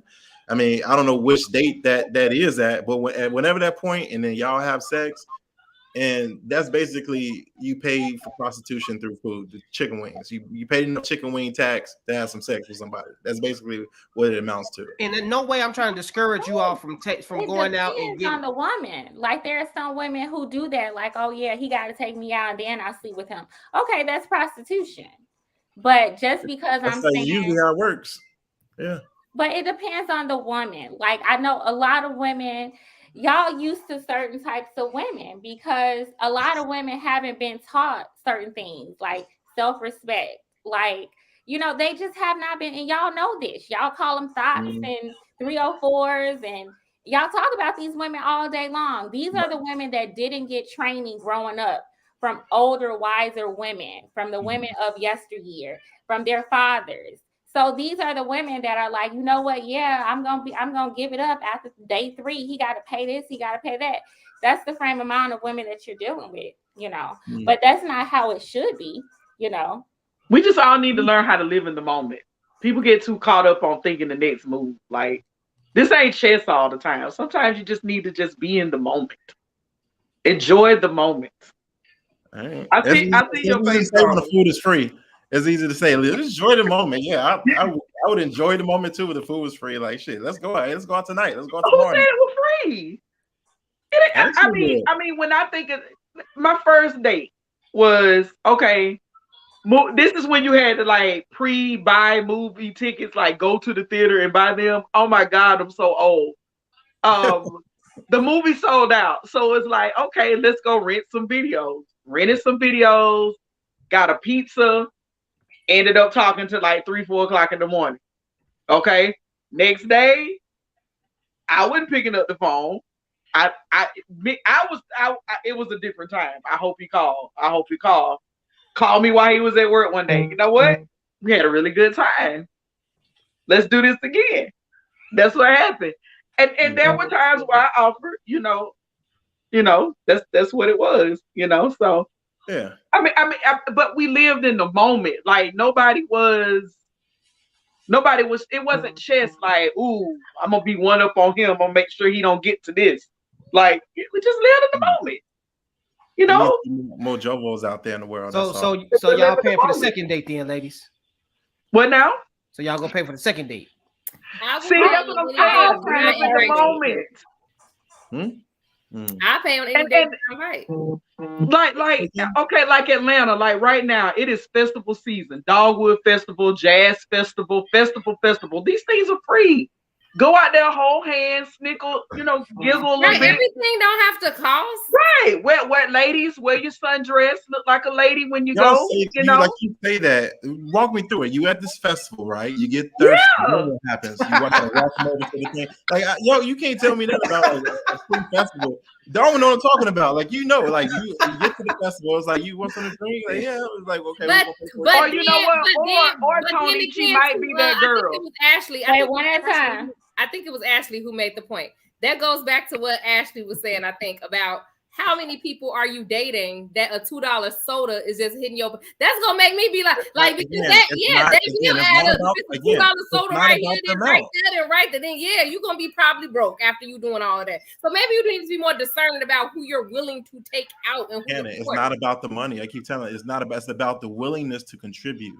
The ideology. Right. So for me, it's the same thing. But that's kind of what I'm saying is therein lies the problem, right? It's so you just hit my nail right on the head, right? If I'm with a guy, he's already letting me know that he does not have a willingness to contribute to me. You see what I'm saying? And from a cultural standpoint, that's different. That is the way that traditionally and culturally, and I'm not saying that I'm not into gender roles like that, but the fact still remains that the way that a man doesn't expect or is not gonna look at a woman taking care of him the same way a woman looks at a man taking care of her financially. 9 times out of 10, if a woman's taking care of a man financially, he doesn't respect her the same way a woman would respect a man who is taking care of her financially. As a matter of fact, studies have shown that women who out earn men or spend or pay for them and stuff like that, those men cheat more, all these other things because they feel emasculated. So what I'm saying, that's because he had to pay for him to get him, and so that's not what he really wanted in the first place. That's what that is. Right. No. Right. So He's trying right. to pay for his love, and you can't do that. No, what I'm saying is that that's fine, whatever his reasoning is. But while we're dating, what I'm saying is I don't want to put myself in a position where like I say, you're not willing to contribute to a certain extent financially. You're expecting for me to do whatever you don't even want to do. You want to just be like, we gotta go this, that, and the other. I don't know you well enough right now to know if you're that where you're just because those same men do go after women that are paying for them. And then they're still emasculated in the situation. So what I'm saying is I don't know if you're that at this point in the game. Do you see what I'm saying? So I can contribute in other ways, right? But financially, how do you contribute on that first date when the guy's contributing financially? What are you giving him of equal value?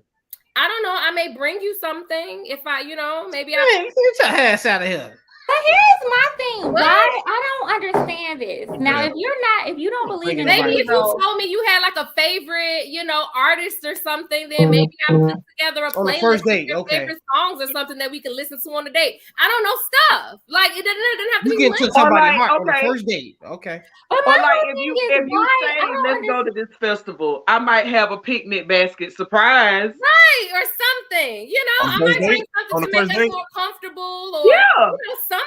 But I just had a first date and I bought a gift to the guy. But we have been talking for a long time. Now I don't do that for every guy that I go out on first date with. We have been talking for a long time. We had our first date. He came into town. We went out. I bought him something because he paid for the date. I thought that was very, I thought that was appropriate. What was it? Let's not front. We don't do that for every first date, right?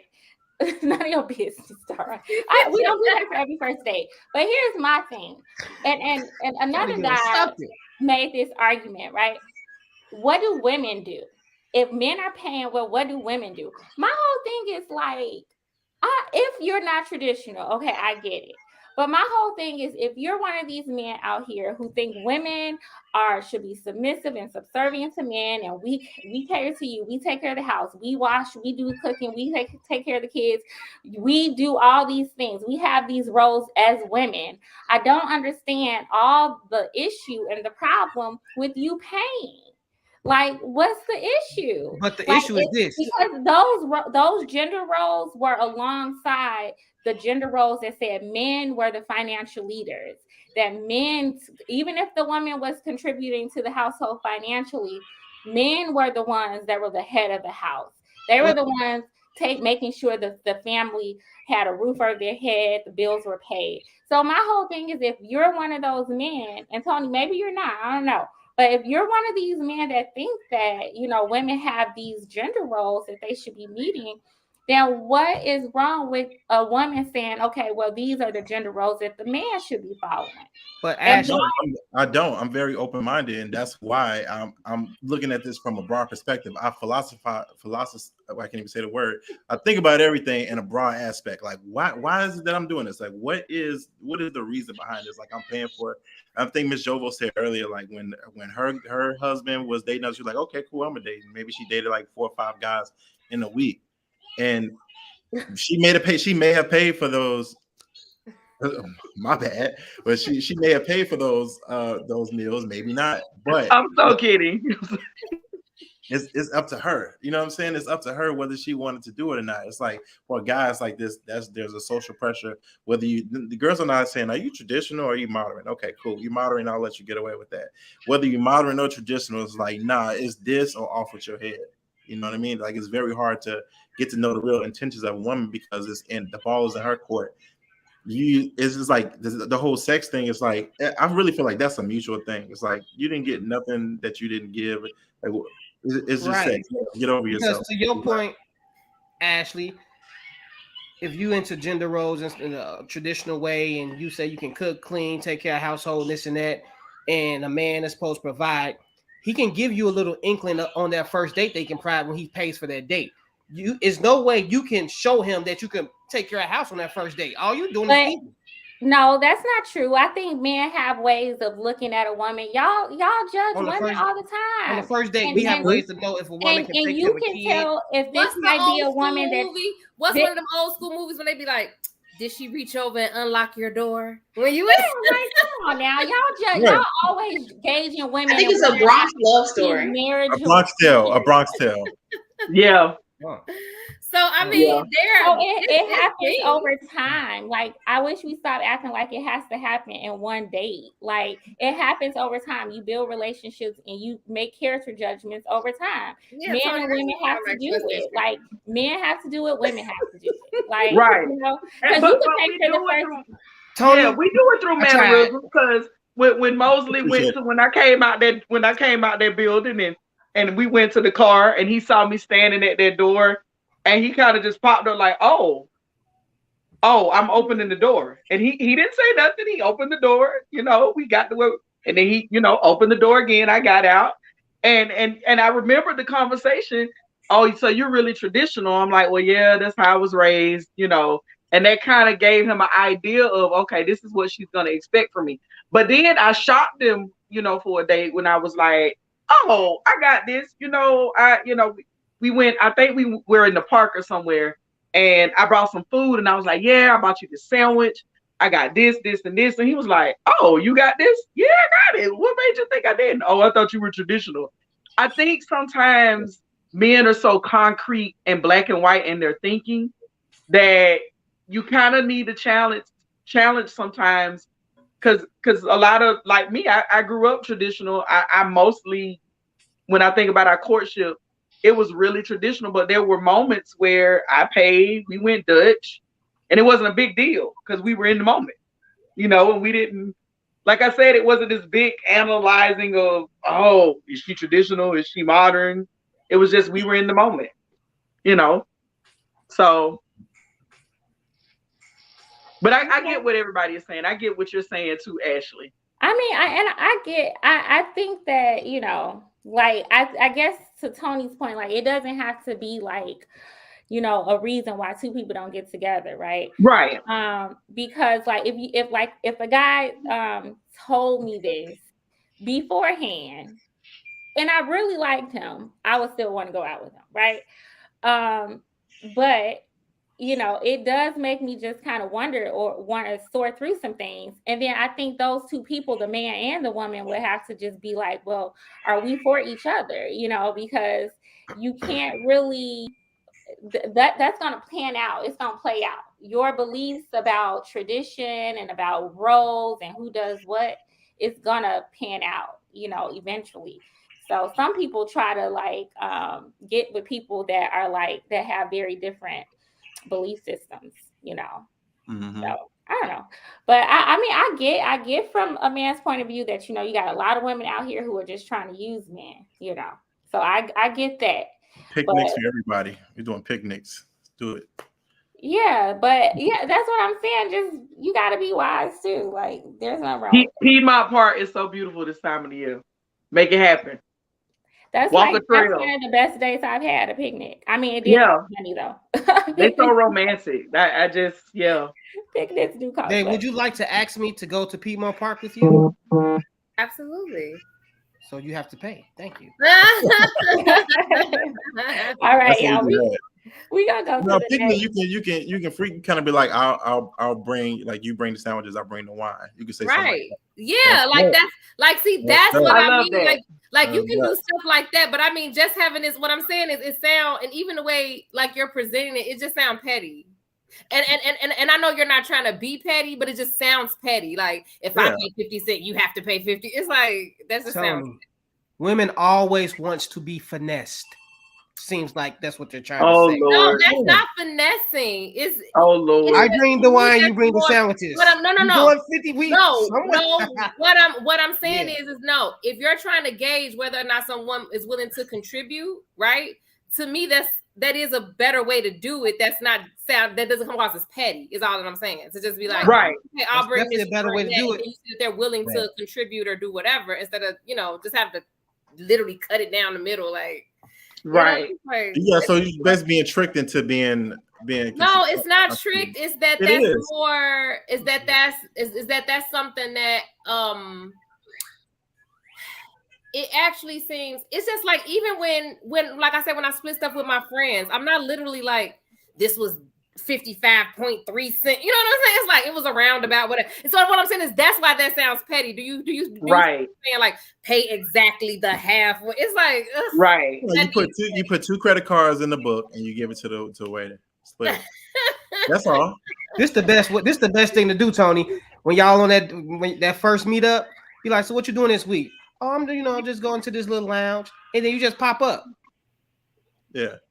Yep. First date. I just All popped right, up. y'all. Oh, what a coincidence. Hey, how you still doing? buying drinks if you're gonna be in my face. No. Well, I didn't come here with you. But if you're gonna be in my face, you buying drinks. I didn't come here. All with right, you. y'all. We gotta move on. For those of y'all who just tuned in, welcome to the ladies' room. And we air every Wednesday night at 7 p.m. Central Time. All right. We talk about everything pertaining to ladies, but fellas are welcome, as you can see. And I wanted to make a special announcement. Our ladies, the whole squad actually is launching our very first clubhouse. So Cannon Hill had her first clubhouse this past week. Cannon, I'm sorry. Wait, that's supposed to say Thursday. Let me put Mondays. Monday. Yeah, Monday. I gotta put up the right one. It's not Thursdays. It's actually Mondays. So every third Mondays, Cannon's going to be on Clubhouse. All right. She actually just had a really good one. Thanks, Cannon. Yep. Cannon did her thing. Tony was there. Yeah. Had a really good discussion. Arguing. I was not I expecting loved that it. call. I loved it. I loved it. I listened to the whole thing. It was, which is why I'm surprised at you about the whole why I got to pay. Because after you said, well, why she ain't cooking? Because after it's strictly principle. It's strictly principle. Like it's, you know what I'm saying? Yeah. Wait a minute. Hold on now. What's the people want their cake and they want to eat it too. No, it's literally it's strictly principle. Like yeah, we don't even know what we're talking about right now. We're talking about I asked her why she wouldn't want to cook one meal. She didn't want to learn to cook one meal for a potential guy. Like you want nothing. You're not gonna willing to contribute anything. She's gonna tell you what he's doing. I'm gonna tell you what he's doing, right? It's not that he wouldn't be willing to pay or contribute or whatever. It's just that he's trying to see if you a gold digger. He wants to know if you his money. But that's his way to do it. That's what I said. I can see that. That's what I said. I mean, I pay all the time, and if a woman was like offering to pay, I don't mind paying. I just need to know where your heart is. You get what I'm saying? And there's no other way to do that but to test. There's really or you can just take the investment like women do too. Like but you say you're not the one investing though. You saying just throw your money in there. It's no problem. Just throw the money in there. No, I did not say that. But no, I'm saying we invest in ways that y'all don't invest in. Yeah, your appearance and makeup, stuff like that. No, I'm not talking about that. I'm talking about just in general. Like we take risks. And when you're dating somebody, like when you are getting to know somebody, we all take risks. Yeah. Like, so that's just the part. Like, if I'm dating somebody, over time, I'm taking a risk just like you are. So it just happens over time. I don't understand why it has to be like the first date, like, oh, show me, I think a woman, I don't know. I get what you're saying. You don't want a woman. What type of risk? Over time, we all take risks. Like so loving somebody, opening up our heart with somebody, like telling our secrets to somebody. We all take those risks. So, I mean, over time, you will gauge if a woman's after you for her money or not, or for your money or not. So, and I don't think it has to take a long time either. Like, I don't know. Maybe find out. Like, all right, you're not all right. What you say? First date, you find out. Like, all right, see what she had. But she could go Dutch and still be a gold digger. Like, I don't understand. Chances are. It's a risk. Well, it's all a risk.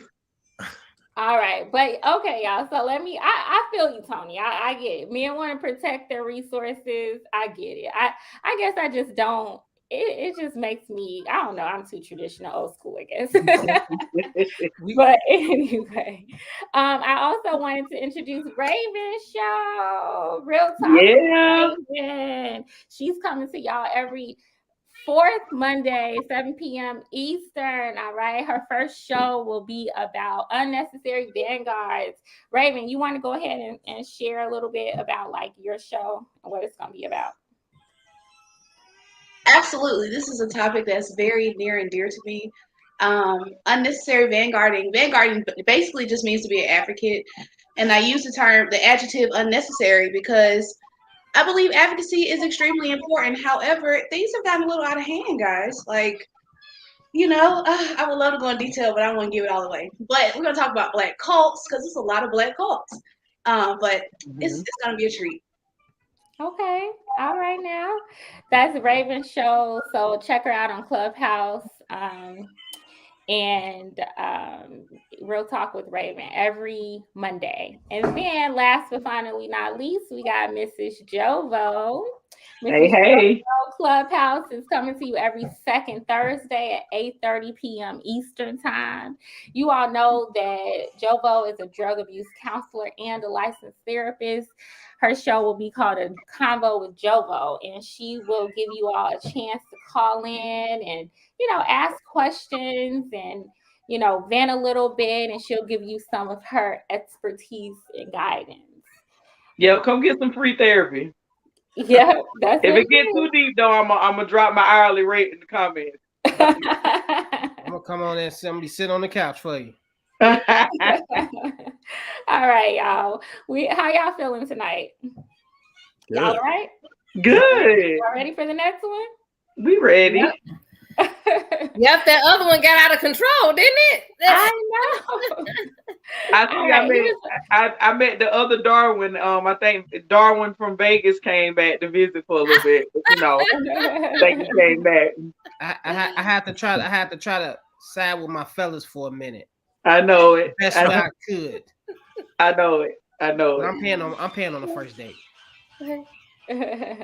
All right, so let's go ahead and move on. Our next topic is in regard to the Buffalo, New York mass shooting, what it means and what to do about it. For those of you who do not know, recently, I think a couple days ago, there was a mass shooting. An 18-year-old white male went into a public area and killed 10 people. And I believe that his target were Black people. It was located, he went to a market, a Tops Friendly market in Buffalo, New York, and he targeted Black people there. It was a predominantly Black neighborhood. And he has been said to have been reading material. I'm not sure if you guys have ever heard of it, but it's some writing material called The Great Replacement. And it's a conspiracy theory that claims that white Americans are being replaced by people of color. Okay. And so this does appear to be some type of hate-driven crime. All right. So for those of you who haven't heard of this, go ahead and click on the link in the comment section. There are still investigations going on about this. But before this shooting, this is a student who has shown some signs of aggression or just some very suspect actions before this happened, and it does seem to be hate driven. So I just wanted to know what your reactions are to this. Who wants to go? I thought it was terrible. This is the one where the Black security guard died, right? Trying to defend him, and I don't really think he got enough credit for what he actually doing his job and getting in the heat of battle, because he could have easily ran. But I don't know what the laws are there, but is that an open carry state or? I don't think New York is. Yeah, probably not. Oh no. Yeah, it was in Buffalo. Yeah. Okay. Yeah. No. Yeah. I don't know. It's a tragedy. Mm-hmm. Yeah.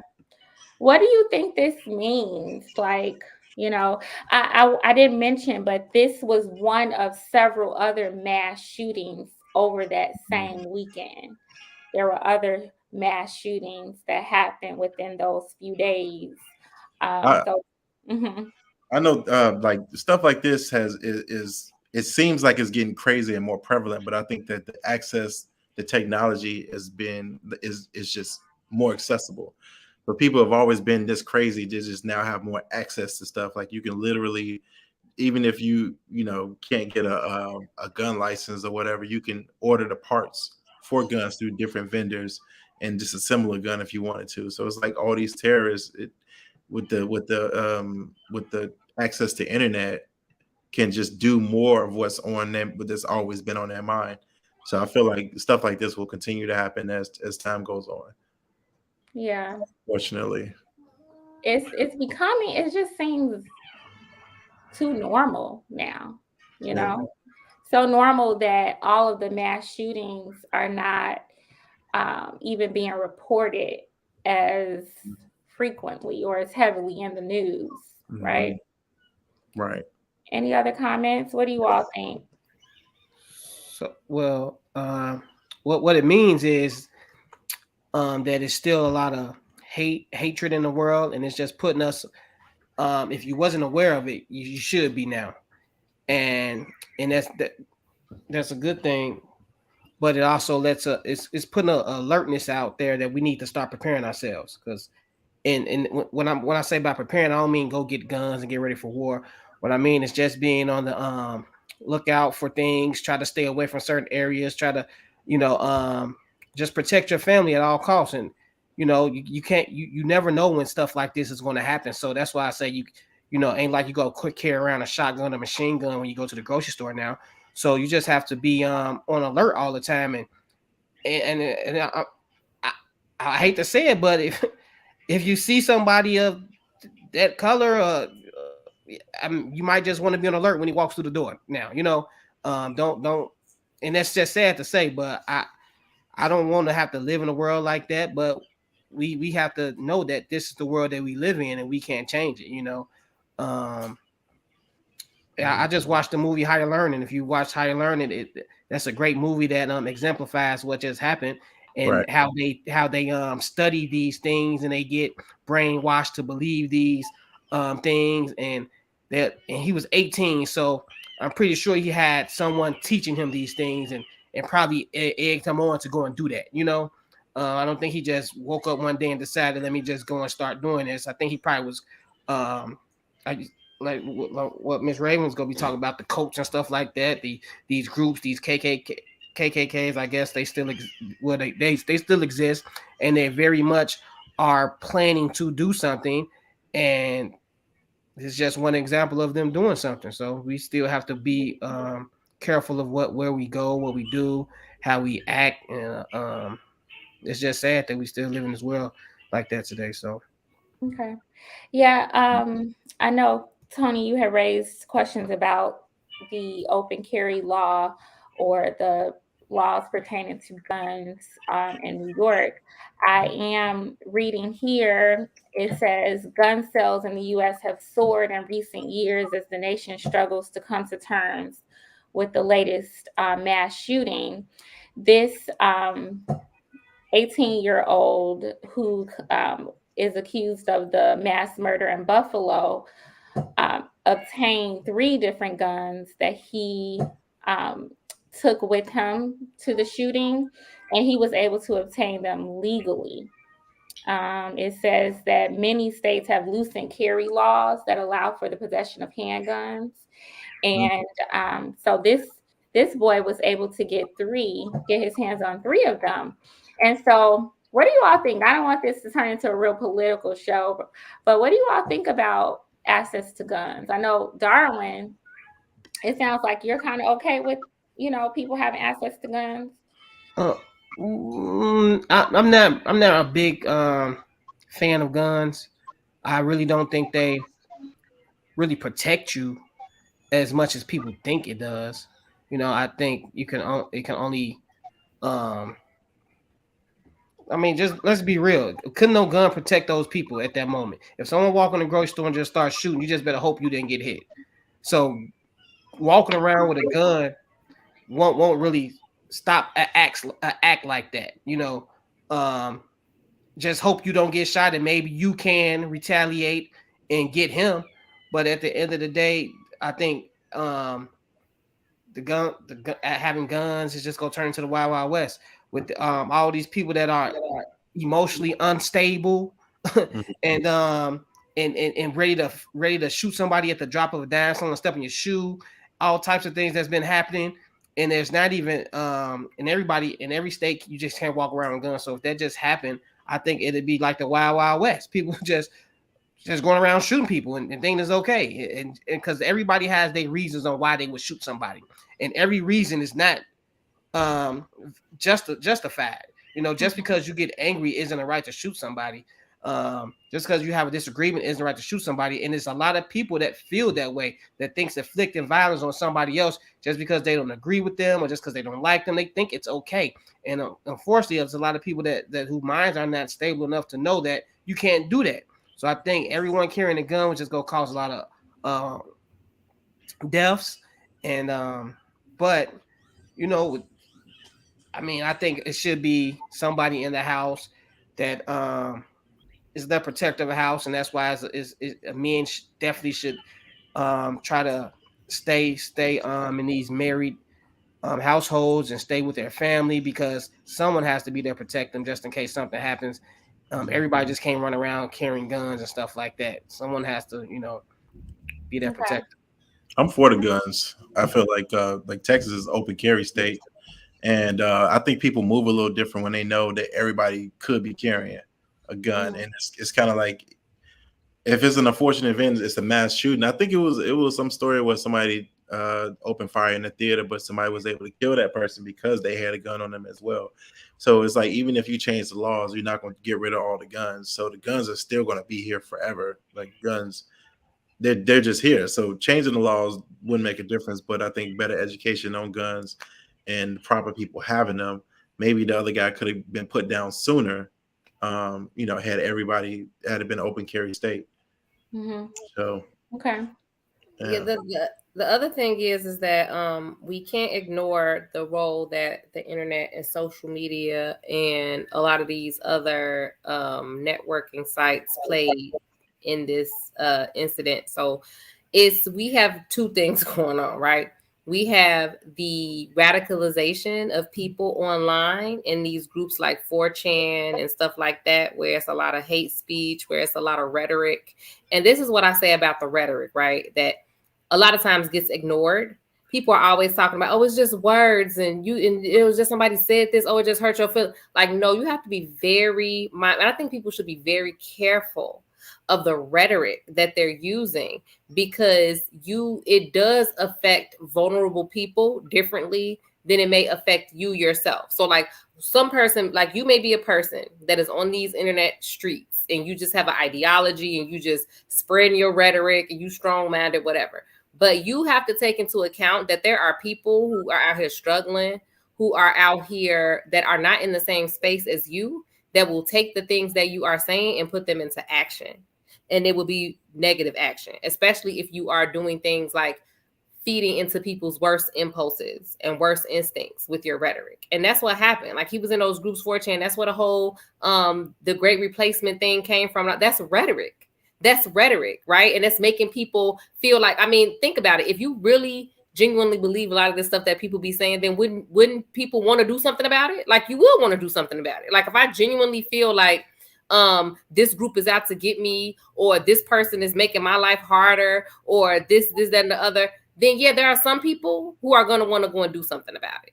So I think that something has to be done about that, in conjunction with the fact that we got all of these guns out here like the Wild Wild West. Like, the thing is that when you look at the statistics of it, you're way more likely to be harmed with your own gun than saving yourself with your gun. That's just the reality. So people are out here just shooting each other. Like, that's literally what's happening. When you have other places where they don't have as many guns flooded into that. They don't have the same level of gun violence. That's just the reality of it. So I don't know how we got this thought like, oh, guns are fine, more guns. No, more guns, more shooting. Period. More guns, more shooting. That's just what's gonna happen. And it's like I feel like we just kind of let it go, and we just like, oh well, have all the guns, all the shooting, all the mental health issues, all of the radicalization, and it's just like a free for all at this point. And I do feel like it's getting worse because I feel like a lot of people are spending a lot more time online. They're spending a lot of time in these silos. Like when you look at the algorithms on these phones, once you start looking at certain things, it's going to keep showing you the same types of things that you've been looking at that is radicalizing people. And then they have access to guns. It's a bad combination. Horrible combination. Mm-hmm. Okay. What do you think, Mrs. Understanding? Mm-hmm. To Tony's point, though, if we just say no more guns, only the people that are law-abiding citizens are going to go along with, yeah, no more guns. You're right. We're still going to get shot, whether we have a gun or not. But if 3 people were lighting up that young man, I'm pretty sure he would have been put down a lot quicker. Everybody in the store had to own a weapon. 3 or 4 more people did. He would have been put down a whole lot quicker than what he was. And I think, I don't know. Sometimes I don't know if it's because we don't want to take advantage of that right or amendment or whatnot. But we've always lived in a fairly violent country, so I would rather we just be prepared than anything. At least take gun classes, own a weapon, or something to that effect. Go to therapy. I understand what you're saying about mental illnesses, but I can't get behind just the law-abiding citizens not having weapons. That sounds like sheep to slaughter. I'm really undecided on it because of what you were just saying. There are people who are not law-abiding who are going to get guns anyway, and a lot of times they are the ones committing crimes. However, there are people who may not be actively engaging in criminal activity now, but people are very irrational when they're upset, and I wonder if having possession of a gun will give those people, too many opportunities to act out of irrationality, and it becomes fatal. People, when they're mad, they do all types of things. So, and now you don't just have a bat in your car. You don't just have somebody to yell at. Now you got a gun, So that's what worries me. Some people won't, be responsible. Tawana said in the chat that he had on a bulletproof vest and gear, and he was shot several times, but it didn't injure him. Yeah. But that was my point. Like, from my understanding, there was only one person shooting at him. Right. If 2 or 3 other people had a weapon, somebody would have put him down. Or maybe some other 3 people. Or somebody would have 3 people. Or somebody would have shot somebody else that didn't have nothing to do with it. Or a lot of people would have just got shot by people who was trying to help. Everybody is not, the equalizer. So you got 30 people in the grocery store putting out their guns, shooting. Hey.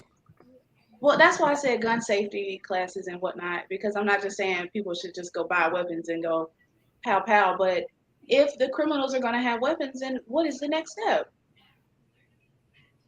The next step is making gun laws that make sense. Because I think the debate is should we have guns? Should we not? Well, the gun's gonna be here. Yeah. It's too many different types of people that have access to weapons that are not for me, and I'm just speaking for me. I think that there are certain crimes, certain behaviors that if you demonstrate these things, you should not be allowed to own a weapon. That's just how I feel about it. Period. Point blank. People like right here, in Metro Atlanta and outside of in the Metro Atlanta and the North Georgia area, people so shocked right now when they turn on the news. Oh my God, they shooting up Atlanta. I'm not shocked at all. When you vote for a governor who his first campaign ad has him on TV with a rifle in his lap, you're sending a message. When you vote for a president who is a NRA, diehard, these are the messages that you send. And just like Cannon was speaking, these beliefs, these radical beliefs, they are emphasized over and over again. We need guns to protect. We need guns to protect. I'm going to tell y'all what's about to happen. So now you got two big debates going on right now in these local elections or whatever. You got critical race theory, and then you have these guns. Now watch what they're gonna do with this mass shooting. Because one of the people running for office here in Georgia is already doing it. Oh my God, we should not be teaching critical race theory. We're teaching what separates us. And that's why all this destruction is happening, because we're separating each other with telling kids what the truth was or whatever, or is or whatever. And oh my God, that's why they're gaining access to guns. They do this in the South all the daggone time. And it's always this debate on there should be guns. No, there shouldn't be guns. No, the real issue is y'all keep giving the guns to the wrong damn people. That's the problem. Nobody wants to do their job. Because before it was we're screening individuals. We're actually I remember a time when these laws came out where it was very difficult for even a law-abiding citizen to buy a gun. And now it's like all these loopholes, and I think it was Tony or Darwin, one of you all said the technology that's out there where people can, the fraud, I can be Raven if I want to, and I can trick hundreds and thousands of people into thinking that I'm Raven. So then if they think I'm Raven, then I can go out and buy a gun. I mean, it's just so many layers to this, but primarily what I'm speaking on is the laws don't make sense. We giving guns to the wrong people. How does an 18-year-old who demonstrates aggressive behavior, who has all this weaponry and this material, how does this happen? It's But the law. you don't know unless they start doing extensive background checks and getting reference checks. There's no way that they will really know, and then it's like there are just so many issues and nuances to it. So let's say they did do a reference check. They found out that this student at his school was coming to school with hazmat suits on and he was displaying questionable behavior. Okay, well, the argument could be, well, they lied on me. That's not true. So it's like, how do you really regulate it? Because if you give a gun to one person, then how can you justify not giving it to another person unless that person has like a criminal background? My son is 15 and was ordering gun parts to his house. 15 years old, ordering gun parts to try to build a gun. Mm-hmm. So, I mean, it's happening, unfortunately, but I was in the military and I was trained with a rifle and I know how to shoot, and I still don't suggest everybody just going around having guns. I see a lot of more bad than good happening with that. It's bad enough that we have terrorists going around shooting up the place, but then we're gonna have people that are not criminals shooting up the place too. Because people, when you have a gun and you get scared, you just get scared. But now if you get scared, you might just pull out your gun and just start shooting people because you're scared. Just like when people are in confrontations with somebody and they swing first. 9 times 10, that person wasn't even about to hit you. But since you're scared, you just hit that person. So that's what's going to happen. You're going to have a lot of scary people that's put in these positions, in these situations, that they get scared. And since they have a gun, they're going to start shooting. And when they start shooting, guess what? Since everybody got guns, this person is scared now. So they're going to start shooting. So now we have terrorists shooting people, and now we have innocent people that's scary shooting people. So it's just going to be a lot of shooting, if you ask me. That's just my opinion. But did y'all know what the number one cause of gun death is in this country? The number one cause? What do you mean number one cause of gun death? Like if there's a gun death, do you know what that number one situation is? It's usually by accident, right? Or suicide. Domestic. But self-deletion is the number one way that people die from guns in this country. The number one demographic for that is white men from self-deletion. Number one. Outside of that, I think the next causes are things like accidental domestic violence, like things like that. What I'm saying is if we look at the statistics, I just don't, get the conversations when we're talking about protection and we're talking about guns and we're talking about like mass shootings, which are horrible. And then the answer is like, we need more guns, when statistically the guns that people have are harming them more. Exactly. The mass shootings. And I think to Tony's point, because of social media and things are being highlighted more and you can see it, it's making people be more more fancy, right? So yeah, so like, oh, it's happening. I can see it. That means it's happening all the time, which it Yeah. is bad and it is happening, but it's other ways that people are down with guns that's happening more. You know, so for you and Tony, like Raven and Tony, I do understand that that the guns are there and stuff, right? I think it have to be a lot of different responses to try to figure that part out, but I think it can't start from like, oh, well, you know, if people have these weapons, then they'll be able, because what is happening, and it happened during the pandemic and stuff like that, people get panicked and they do buy more weapons. But then guess what? They are harming themselves more with those weapons than protecting themselves with them. You know what I'm saying? Like, people do get scared. Like, they see stuff like this, they get scared, they go get weapons. Now they have the weapons in the house. Now something bad happens to them with the own weapon that they have in the house. It's more likely than them protecting some mass event. You see what I'm saying? I still see I hear that point. Like, there's no solution out there. Exactly. If the person is violent, if the person is violent, they're gonna do it anyway. Like, this guy went out knowing that he was going to get caught or get killed or whatever the situation was. Like, he went out ready to die, and so somebody willing to do that is going to get a weapon. So it doesn't matter if everybody has them. It doesn't matter if you take them all away.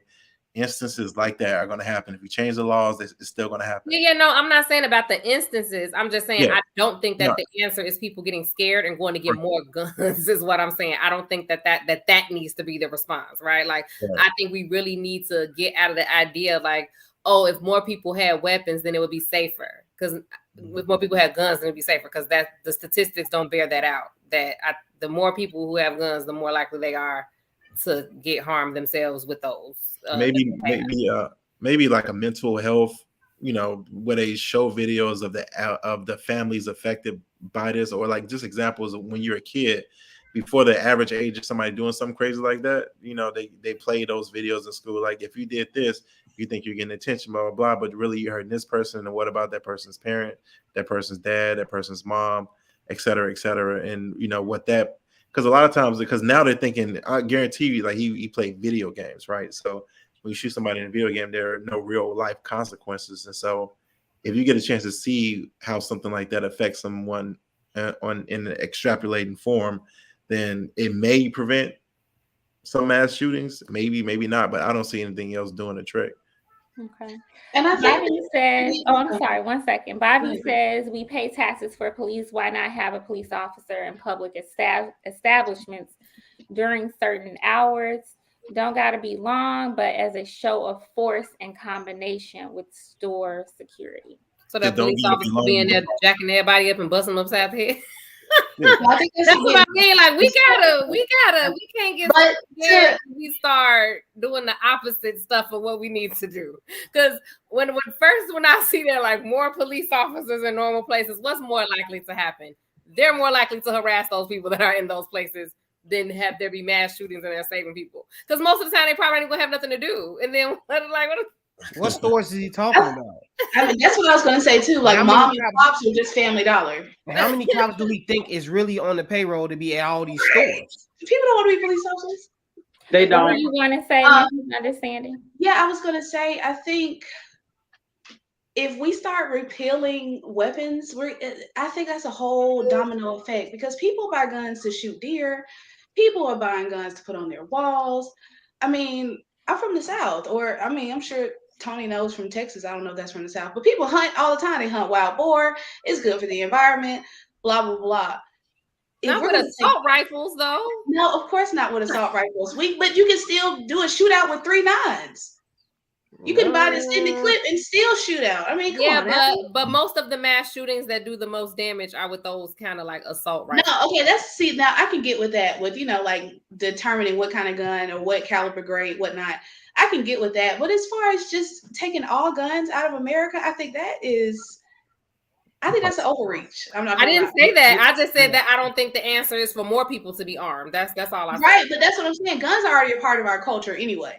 I don't know many countries that move like America does, where we just hunt willy nilly with guns like this. You know? Oh, they're not a lot, and they don't have the gun deaths that we do. No, well, that's the thing, you know. But nevertheless, Over in you know, Dubai, you can't have no gun, can you? I don't know. I ain't even been to Dubai. I don't know. I don't know. You can't All have right. no- If I there's just- anyone who wants to tune in, chime in on this topic, please call. Our number is 574-943-5971. Don't forget to hit the subscribe button. Okay. Don't be shy. You gotta be loyal now. If you're gonna watch, you gotta subscribe. I met somebody over the weekend who was like, yeah, I watch, but I haven't subscribed yet. I'm like, you gotta hit that subscribe button. Subscribe and send it to somebody who likes his information. Subscribe and send it to somebody. Yes, you go. thank you. Eric. Thank you. But you have to head out, right, Tony? Yeah, I gotta go. Bye, Tony. Oh man, I wanted you for this last topic. What's the last topic? You have to go. We wanted to talk about Michael Blackson, whose fiance is okay with him having a side chick. Oh, yeah. One side chick a month. No, she not. She not okay with that. I don't Definitely think not. so either. I don't think so either. But I just want another male opinion. One side chick a month. We can make this a 20-minute top. 20 minutes, y'all. We gotta stick to this 1 minute rule, okay? Can you? Or if not, that's fine. I understand. No, I can stick around and help out a second. Okay. On that, give some insight on that. So I think he's being real with himself. Like I think I really admire that because he can have one a day or one a week, right? Because he's famous. Well, supposedly it's one a month. Right, I know, but he has the clout, the capacity, the money to have one a day, right? This is his compromise. He was like, listen, I can be faithful to you and have just one a month. Not saying that he's gonna do it every month, but he's being real with himself. So it's like either I'm single, I'll do whatever I want to do, or I can make you very happy. Just give me one a month.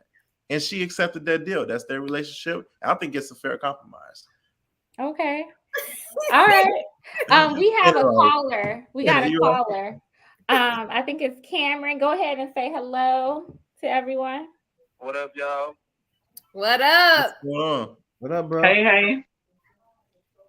You want to chime in on this topic? I do. So I think one of the responses I have to this, it don't got nothing to do with guns. Okay, so you're still talking about the gun policy. That's fine. We have moved on, but go ahead and let us know what you think. Oh, okay. Well, my 2 cents with that is I think it's more like what y'all was talking about as far as the mental. I feel like there should be more tools. Honestly, I feel like therapy and stuff like that, no disrespect to Miss Jovo, because I do respect her craft and her work. But I think that it should be certain, especially let's say if you do some screening and it's some background and you having something where you could possibly be, mentally off, therapy should be free for you. You know what I'm saying? I think that those types of things should be taking place so that it is the opportunity maybe you could tackle what the real issue is. Because you're going out and killing people randomly, clearly something ain't clicking. But what y'all talking about now? I didn't know y'all moved on. Oh no, you're fine. We did it real fast. Sorry. So, Michael Blackson. I'm not even aware of who this man is, but apparently he has. I guess he's a comedian, and he has a girlfriend who is okay, or says she's okay with him having a monthly side piece. So that's what we're talking about now. And so if you want to share your thoughts about that really fast, you can do that. You want to share, try to keep it in under a minute though. Oh, I know this Michael Blackson always in some mess with somebody. He always getting cussed out by a celebrity or something. Okay. I don't got no input on him on that note. Okay. Thank you. All right. Thank you so much. Call back. Thank you. All right, see you. All right. So Tony, you were saying that you think he's just being real with himself. Yeah, he's being real with himself and giving himself some restrictions because it's like what he was like. All right, I can't do 0, right? He did the next best thing, which is 1, and I don't feel like that's unreasonable for him to be real in his relationship. Like that's what he feels like is going to maintain his relationship. Okay. You know? Okay. What was interesting though, I want to play the video because, and Tony, if you got to go, I understand. But I want to play the video because some other issues kind of came about with this, where, you know, he has supposedly one woman that he's sleeping with, but he's not really just sleeping with these women. He's actually taking them out and spending time with them. And so I wanted to know if you all thought that would change things. But let me go ahead and play part of this. Rada, you allow, or should I say, accept Michael having one side chick a month. Why does that work for you? Well, the reason why, and it's not even allowing, it's more, I've been in a long-term relationship, and I've said this before.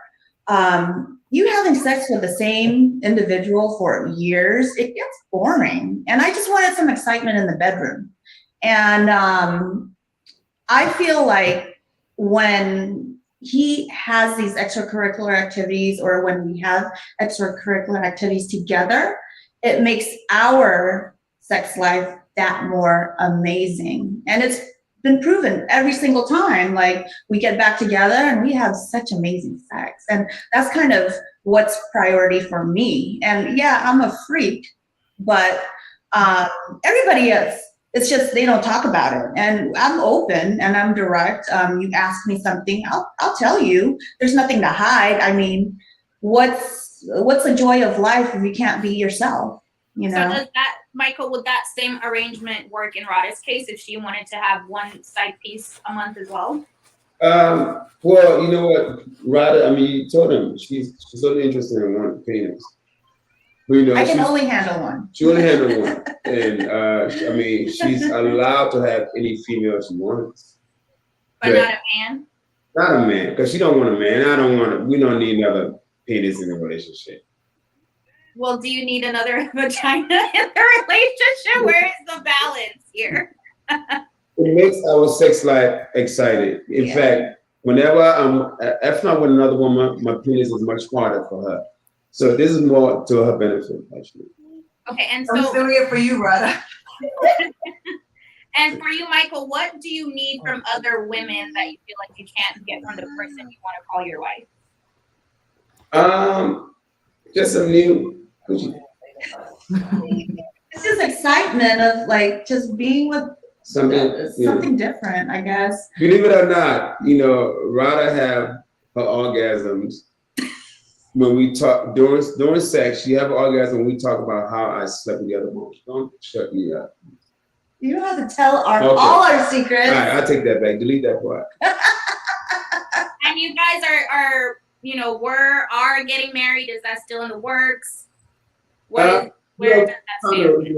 We're just trying to make sure we're in a great place and the right time. Mm-hmm. Perfect. You know, we haven't planned a date yet, but it will happen very soon. Yeah, we're working on it. We just have to work through some kinks in our relationship. Lots of kinks. Lots of kinks. And Claudia and Katie, do you guys? All right, so I won't play all of it, but basically they go on to kind of have a little bit of an argument about the boundaries. And so she feels as though he is not respecting boundaries because he's taking these women out on dates. And he's like, well, no, you just want me to call them up and wham, bam, thank you, ma'am. But they want me to wine and dine them. So there is some contention there between them. Yeah. So Tony, do you still have the same viewpoint? Like, do you have a different assessment on this situation or what? Yeah, I have the same viewpoint, and to that like a lot of women, they feel used if they just go straight to having sex. Like they want to spend some time with you and actually, because sex starts in a lot of relationships at the beginning of the day when like it's an all day thing. It's not just come over and smash and leave, because if you can't, unless you're just doing one woman and then going to a different woman, but if you have one girl you consistently have sex with outside of the relationship, then you gotta spend some time with her. Like otherwise, she just feel like a prostitute. Well, she kind of is, right? She's a mistress or a side chick. That's different. That's the same thing. All right, what do you all think? What do you all think? Okay. Well, I have a little bit more information on their whole situation, so I don't agree with nothing they talking about because they both lying. Because she does have a problem with it. She said she had a problem with it. She said it was all fun and games at the beginning, but the more serious she got with him, she wanted it to stop, and he still wants to go on and do it. This was on another show that they had. So now she's whether they coerced it or whatever, or whether she just settling because she just wants to please him and just wants to be with him no matter what.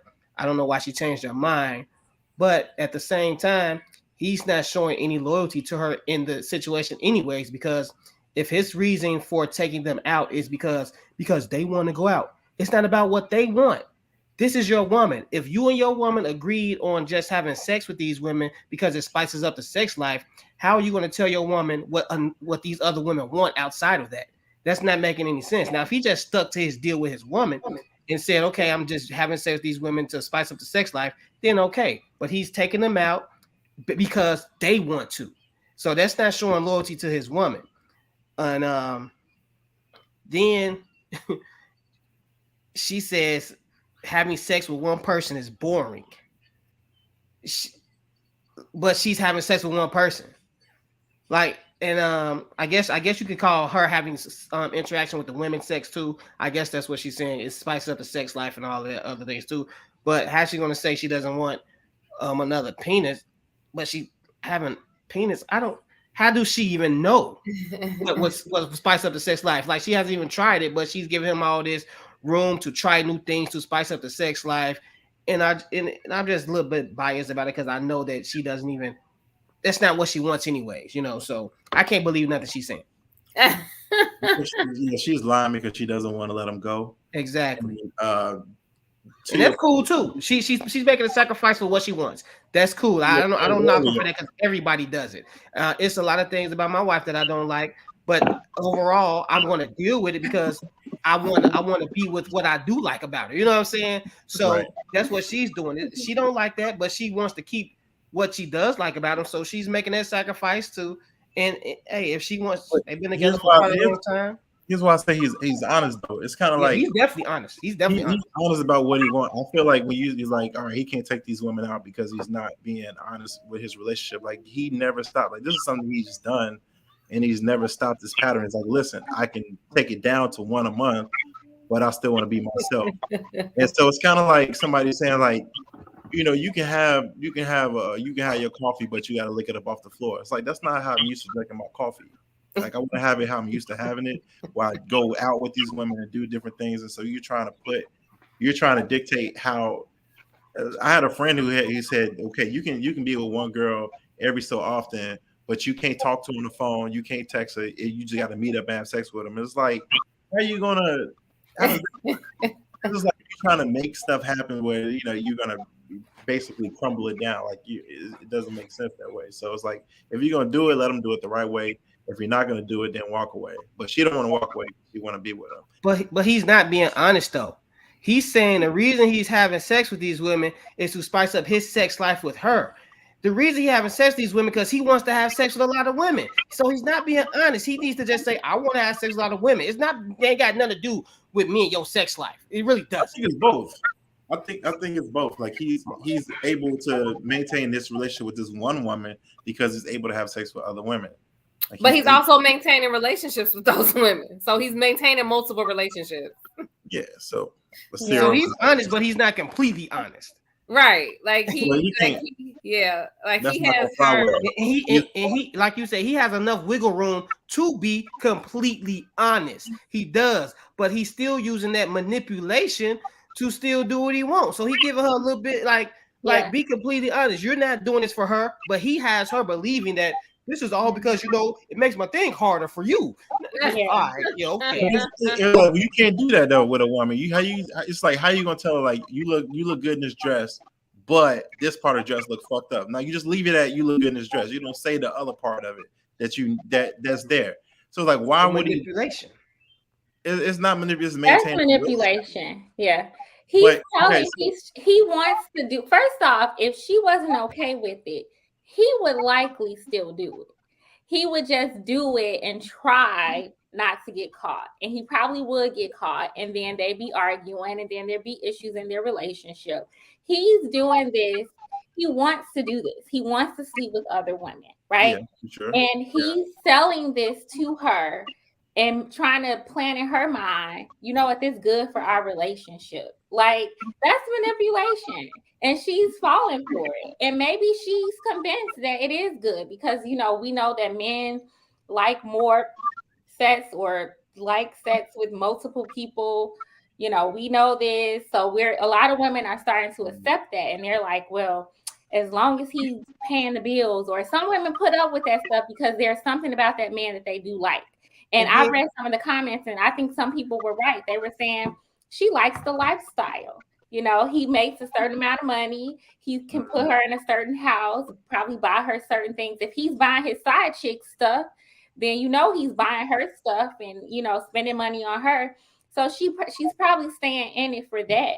But to sit here and just be like, oh, he's doing this because it makes the relationship better. That's bull. Because if he was that concerned about the relationship, he would stop whining and dining these women like she has asked him to do. So he don't care about the relationship. He cares about his sexual prowess and what he's cheating in a relationship that he's allowed to cheat in. That like he's been caught. They get to pick the woman. He's been caught with other women that they didn't pick. So even outside of all of that, what they agreed on, he's still going outside the agreement. But if he stick to the agreement, I would have no problem with it. I'd be like, hey, that's a great relationship for them to have. Hey, she giving him a pass for a day out the month, and boom. But other than that, I see nothing wrong with that type of relationship that they chose to have. And they just have some, like he said, they got some kinks to work out. But that's what I was gonna say. Like, I know some people who have like open marriages like that, or who have that type of thing, and they don't have that type of manipulation. Like, it's literally like, I like to have sex with other people. This is what I'm doing. You okay with it? I'm okay with it. Okay. But I think what happens a lot of times, especially when it's the men who want the open relationship, or even if it's both who want the open relationship, a lot of time the man will have an issue with the woman having an open relationship on her side, especially if it's not just with other women. If she's not bisexual, if she's interested in, spicing it up every now and again, a lot of times they don't want that. So that's the part that where the manipulation comes into play, I feel like. Because it's like, okay, let me get you to accept this. So I'm going to tweak it just a little bit, like you said, so it could be like, oh, this is benefiting both of us. So it won't actually be something that's more equal, where you would be like, okay, well, you're going to do that, then I want to do this on this end. But it's like, no, what I want to do has to fit still into your, you know what I'm saying? It's still into your same trajectory, right? Like, oh, you can only deal with other women because I'm into threesomes. Call me a fool, but I thought a relationship was where you got two people who are together and both are getting, the relationship is contributing to both of the people and vice versa. Michael Blackson, he's winning. I don't feel sorry for her. I don't think she's a victim. I don't think she's being manipulated. She's choosing to be in that situation.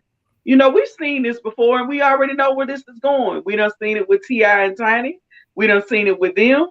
We've seen it with so many of these celebrity couples. Like, I love how people like to take multiplication and then they like to use fractions when doing something that when it's supposed to be multiplication. Like people always trying to reinvent what's being, and I don't know. That's always been my attitude about it. Just like what Cannon was saying about open marriages. Like if a lot of men knew what open marriage meant, like really meant open marriages, they wouldn't want one because that includes the woman being able to bring someone, whether it's to the bedroom, to the dinner table, whatever your fancy is.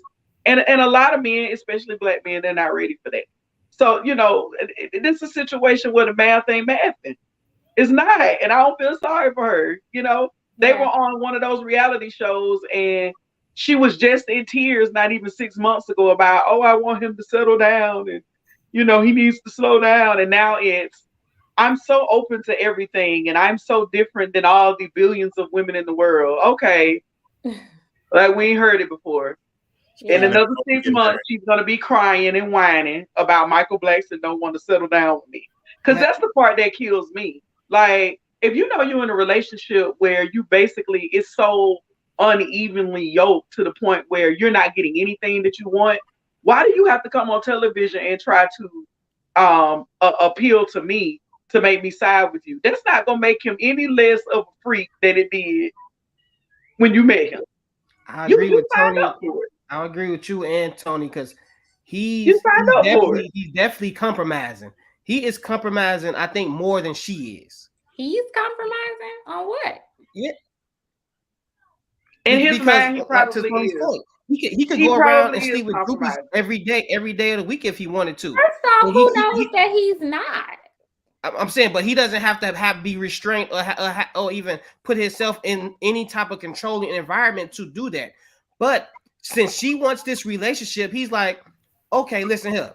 Just since you want to be with me so bad, I'm just gonna for you to be okay and to have some type of peace of mind. We're gonna have this little setup for you to be okay. Guess what? Because guess what? I'm still paying. I'm probably paying all her bills. She's probably eating good off of him and this and that. She's getting more benefit out of this than he is. Because if he left her, he'll still be, like you said, dating all these and having sex with all these women. And guess what she'll be doing? Looking for someone who's going to step up into that place and take care of her, which she probably won't find, right? Because especially after this, knowing that this is what she likes, all the dudes after that is pretty much going to be like, hey, you like to have threesomes and this and that. This is your reputation. You said yourself, this is what you love to do to spice their relationship. So every man after that now is going to be expecting that from her. So at this point, she's at a place where disadvantage. Hey, damn, does she do? Damn, she don't. So like she's getting something out of this, and it's beneficial more to her than he is, because he's probably more stressed about having to lie and sneak around and do all this stuff and hear her mouth when he comes home about stuff. And guess what? At the end of the day, he's doing all of this for her. She can leave whenever she wants to. Yeah. I just question if they really in a relationship. I mean, is this a relationship or is this another season of Flavor of Love? You see how we know how that turned out. A bunch of people got famous. Ain't nobody get married. Ain't nobody find their true love. Okay, I'm just saying. I just when I look at them, it's like it's not a sincere relationship. Like I just think about all this talk about high value men and the high value women, like the pretty girls with the high value man. She's getting what, like you guys were saying, what she wants, the lifestyle, and he gets, I guess, a pretty girl on his arm. And it's all superficial. Like it's all toxic. It's all not sustainable. This is not going to be well sustained. You know what I mean? It's just, and it's really stupid on her part because, like Darren was saying, okay, you're getting what you want now, but no man is going to really take you seriously after this. Your reputation is going to be what we see here, So I don't know. I just find it interesting. But M. Anderson says, be honest, would she be with Michael Blackstone if he did not have the money? No, she gets money and he gets what he gets. She signed up for it. She is trying to secure the bag, the money. And I agree. I still think I still think, well, I mean, I still think that like in her mind, because sometimes like women aren't even honest with themselves. Like in her mind, she's probably thinking, yeah, this is my man, I'm doing this, and he's saying this, that, and the other. But she's really there for the money, because she's there for the money. She's But a pretty woman. she's probably not consciously saying that, or she wouldn't verbalize that, right? But so I really do think that she's in her mind thinking, oh, I'm trying to keep him, but she's trying to keep him because of the lifestyle that he provides. Mhm. And so yeah, I think that there's a little bit of manipulation. That doesn't mean that she should be pitied. Like, I'm not saying that at all. She should not be pitied. But I do think from his standpoint, he's like, oh, let me give her this, that, and the other. Let me feed her this because I need her to get on my program with the type of man that I want to be and how I want to live my life. And my point is, I think they're in a real relationship. I think he really likes her for the things that she has to give outside of sex, and that's why he keeping her around. Because if it was just sex, he can go and find that with somebody else. But maybe she does. Maybe he does trust her with certain things, and he can be vulnerable to her, and she listens to him. So when he comes home, he has that protection at home. So he probably keep her for that. And it's and it's just And she's very attractive. And let's yeah. just be honest. Yeah, Michael Blackson has But been he like her known though. But he like for her.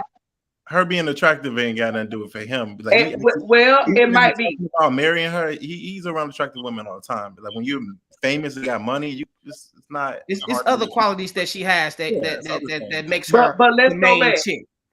Let's go back to Michael Blackson in his days on Comic View. Okay, this is somebody who used to clown him on his own self for his appearance. Yeah. Now, if you notice, if you've been following him, he even dresses different. His swagger is different. Okay, he's cool now.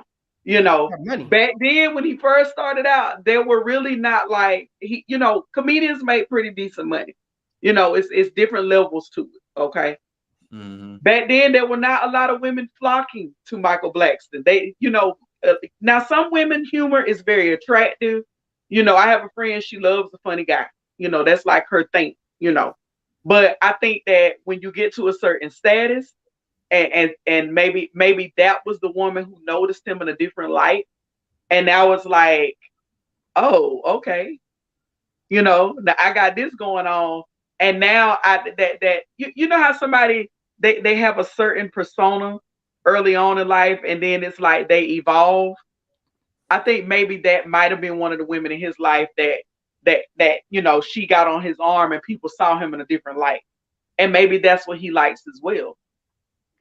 And I told my wife this. I said, if we didn't get married before, like if I was rich and famous and we wasn't married, I would not marry you at that time because I would want to live the famous life. I would want to indulge in the perks and stuff like that.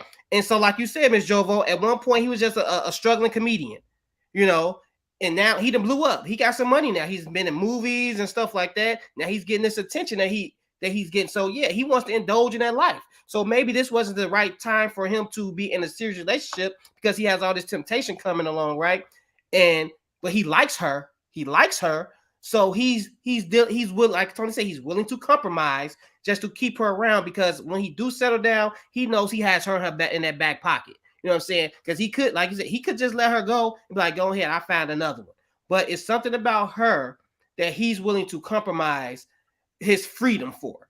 You know what I'm saying? Even though he's probably doing what he want to do, but to a certain extent, because he's not completely doing what he want to do, because he has to sit here and explain himself every day about what he's doing. That's not freedom. So it's something about her that he likes, he wants to keep around. But like you said, he wants to indulge and stuff like that. So he's making a compromise, and she is too. So no pity on her. They have to work out their kinks. All right, y'all. Tony actually has to leave. Thank you so much, Tony, for your commentary tonight. No problem. It was my pleasure. Absolutely. All right, y'all. We'll catch you next time, Tony. Yep. Got you. All right. All right, T. All right. All right. Who I do want to take some callers to chime in on this. But Mrs. Understanding, what do you have anything else to add to this?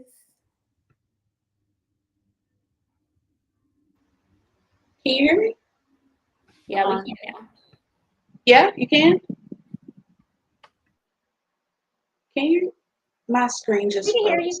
you. Okay, no, it's back again. Okay, to Miss Jovo's point, she hit the nail on the head when she said flavor of love. Because all I was thinking was anytime I don't have to be under Michael Blackson, it's a good day for me. You can sleep with 29 women a month if you want. I don't give a damn who you sleep with, long as you ain't sweating on top of me, guys. Oh, Michael, I just can't. But also, this is kind of what Darwin said about indulging in the spoils of your hard work. That's kind of why we don't believe in holding a man down, because we hold you down and you get up, and then we're just left behind because you want to indulge in the spoils. So I don't know. My takeaway is she might enjoy not sleeping with him as much as she have to. So I don't know. More power to her. We can't hear you, Dara. She wasn't there when he was a struggling actor. She wasn't around. She wasn't in a rough patch. He didn't, she just came along and he doing her a favor, really. He likes her. I think he likes I her. agree with that. No, I'm just saying, as far as like, if he had a steady girl that was holding him down up until then, she going with the wind up to, now. Oh, well, he'd probably make a compromise with her.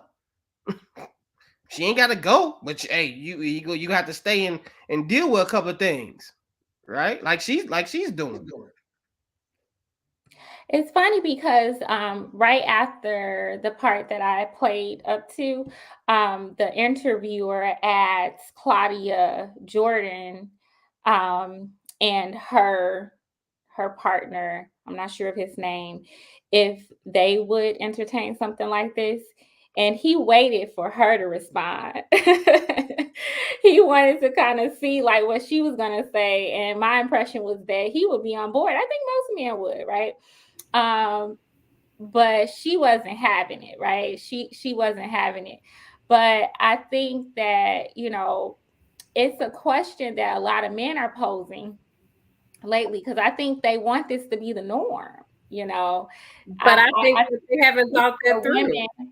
There's a push for women to accept the idea that men want to have multiple sex partners, and we have this rhetoric now saying that, oh, if you're a high value man, that you don't cheat, you exercise options, in honor of Kevin Samuels, of course.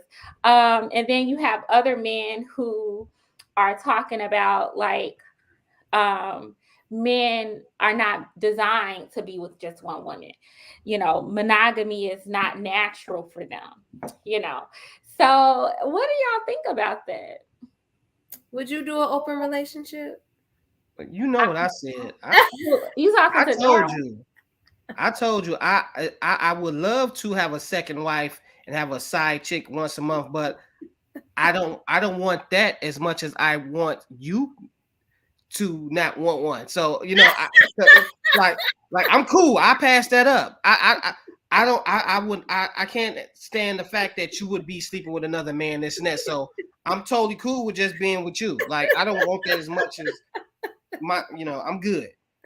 So if I have to compromise that, like, because I'm just gonna be real. If I have to compromise my sanity, which is be me, I have an imagination. Me thinking of someone on top of you, I don't want that. So I pass up my little fantasies of having threesomes and stuff like that, just so I can be, you know what I'm saying? It's not worth it for me. I'd rather be with you by yourself and we can just do that. I understand why men don't want their women to be with other men, but I don't understand why y'all act like it's so far-fetched for us to have a problem with y'all being with other women. Like y'all can't even dream of accepting it, but we're supposed to be okay with it. Like it's conditioning. Like that's what I always like. This still goes back to what I say about the way we're socialized versus the way that they're socialized. Because I've had this conversation with him a lot of times about a lot of different things, right? And I'm always like, I used to always ask him, and I used to be like, but you wouldn't like it. And he'd be like, yeah, but that's me. And I'm like, but yeah, like, but I'm a person too. Like, people are people. Like, what do you mean? Like, but it's like, I think a lot of times men are socialized in a way that they're very self-focused. So it's like, yeah, like this is what I want, this is what I enjoy, and like you are an extension of like them, like you're there for them. You see what I'm saying? Like women are there for them, right? And so, you know, and so they are paying a lot more attention to what they want. But on the flip side, like I say, since they view you as an extension of them or something that's there to support them, please them, whatever, they're not looking at it as though, like, you know what I'm saying? Like, you feel the same way as me. Like, no, because you're a woman. You're not a man. So why would you feel the same as a man does? Like, and then you got to think about it. We mentioned this also on the show. They have been conditioned and socialized and all these different things to think that we are a part of them. And in some instances, there are men who are still out there. They believe that once you marry them, like they own you, like you their property, like you. So it's like, you know, me and my husband joke about it all the time, and his whole thing is like, you know, you're gonna have to distinctively tell me, you mean do I want 2 wives or do I want an extra person in the bedroom? Because 2 wives, if I got to put up with 2 Jovos, I don't know about that. And you know, he has a good laugh out of that. And I'm like, yeah, I'm too much. I push you, blah, blah, blah, blah, blah, whatever. You know, but I know for me, it's not made for me. I'm too selfish of a person. I don't even like to share my food sometimes, let alone trying to share my man. So I ain't trying to. I mean, I'm just selfish. Like what's the whole point of us being together and it being married and being special and sacred if I got to share you with other people? Well, you know, that takes the fun out. To me, it's the opposite. It takes the fun out of marriage for me. Like, just people always talk about being with the same person. It's so boring. Well, then why the hell you got married? I don't understand. But make it make sense. Make it make sense. That's all. I think it's also too many other variables that you bring into the relationship with that too. Like, exactly, it's already enough drama just between y'all two in y'all own house. Like, you don't need to bring. Like, oh my God, I wouldn't even have the energy to be trying. What's gonna happen when she get pregnant? What's gonna happen if she get pregnant? Or when she get mad, or when, like anything. Like, no, like who's? Or if August Alsina make a song about it. Look at Jada and Will. Come on now. Darwin, you were gonna say something. What are you gonna say? Well, the reason why is a difference and why we feel like y'all should be okay with it is because y'all have helped us think that y'all are okay with it, because most of the women I ever talked to, they enjoy going to strip clubs to see women. They think women are more sexier to look at, and they think I want you sleeping with one. What that got to do with anything? I don't understand. Don't be going to strip clubs. Listen, don't be going to strip clubs, slapping women on the butt and titties, and putting that in our mind. If that's not what y'all want us to think about. What? I mean, like that's not you. You can't be doing certain things and not expect a certain reaction from us. It don't work that way. It's so funny that you brought this up, because I just had a friend of mine tell me, "Oh, you need to take you and your hubby need to go to the strip club." And I was like, "For what?" You know, to just create this kind of fantasy. What's the fantasy? That the stripper gonna come home with us? Because she's not. Right. I mean, she ain't going nowhere. Like, you're toying with the idea. Are you saying a woman who goes to the strip club with you and like be all up on the strippers and stuff? Are you saying the woman just goes to the strip club separate from you? The fact that she does whether they with a man or not, if you going and you interacting with a woman. And I like to ask women these questions. They say they'd rather go see a woman strip than a man. They like to look at women. So in my mind, okay, she don't want another man in the bedroom anyways, because she only like to go see a man by themselves. So why would she introduce another man in our bedroom? Right. That's why I don't understand. But that same woman probably was sleeping with other dudes at that same time when she was going to the strip club. Like, what does that have? I don't get how those two things connect. I don't know. You bringing some other stuff up now. I don't know what we are people with. I'm just trying to figure out how those. You said, why do men think it's okay for? Why do we think that you all feel like it's okay for us to? Because y'all sitting in the strip club watching that, and then you taking the story to the next level. I know, right? Woman in the bedroom. What's happening? No. I don't even think she said. I think what Ashley was saying, she was saying in response to you saying that you wouldn't want me to be sleeping with another man, not in the bedroom all together, right? Just me sleeping with somebody else. That would just mess your mind up to know that I'm sleeping with somebody else, right?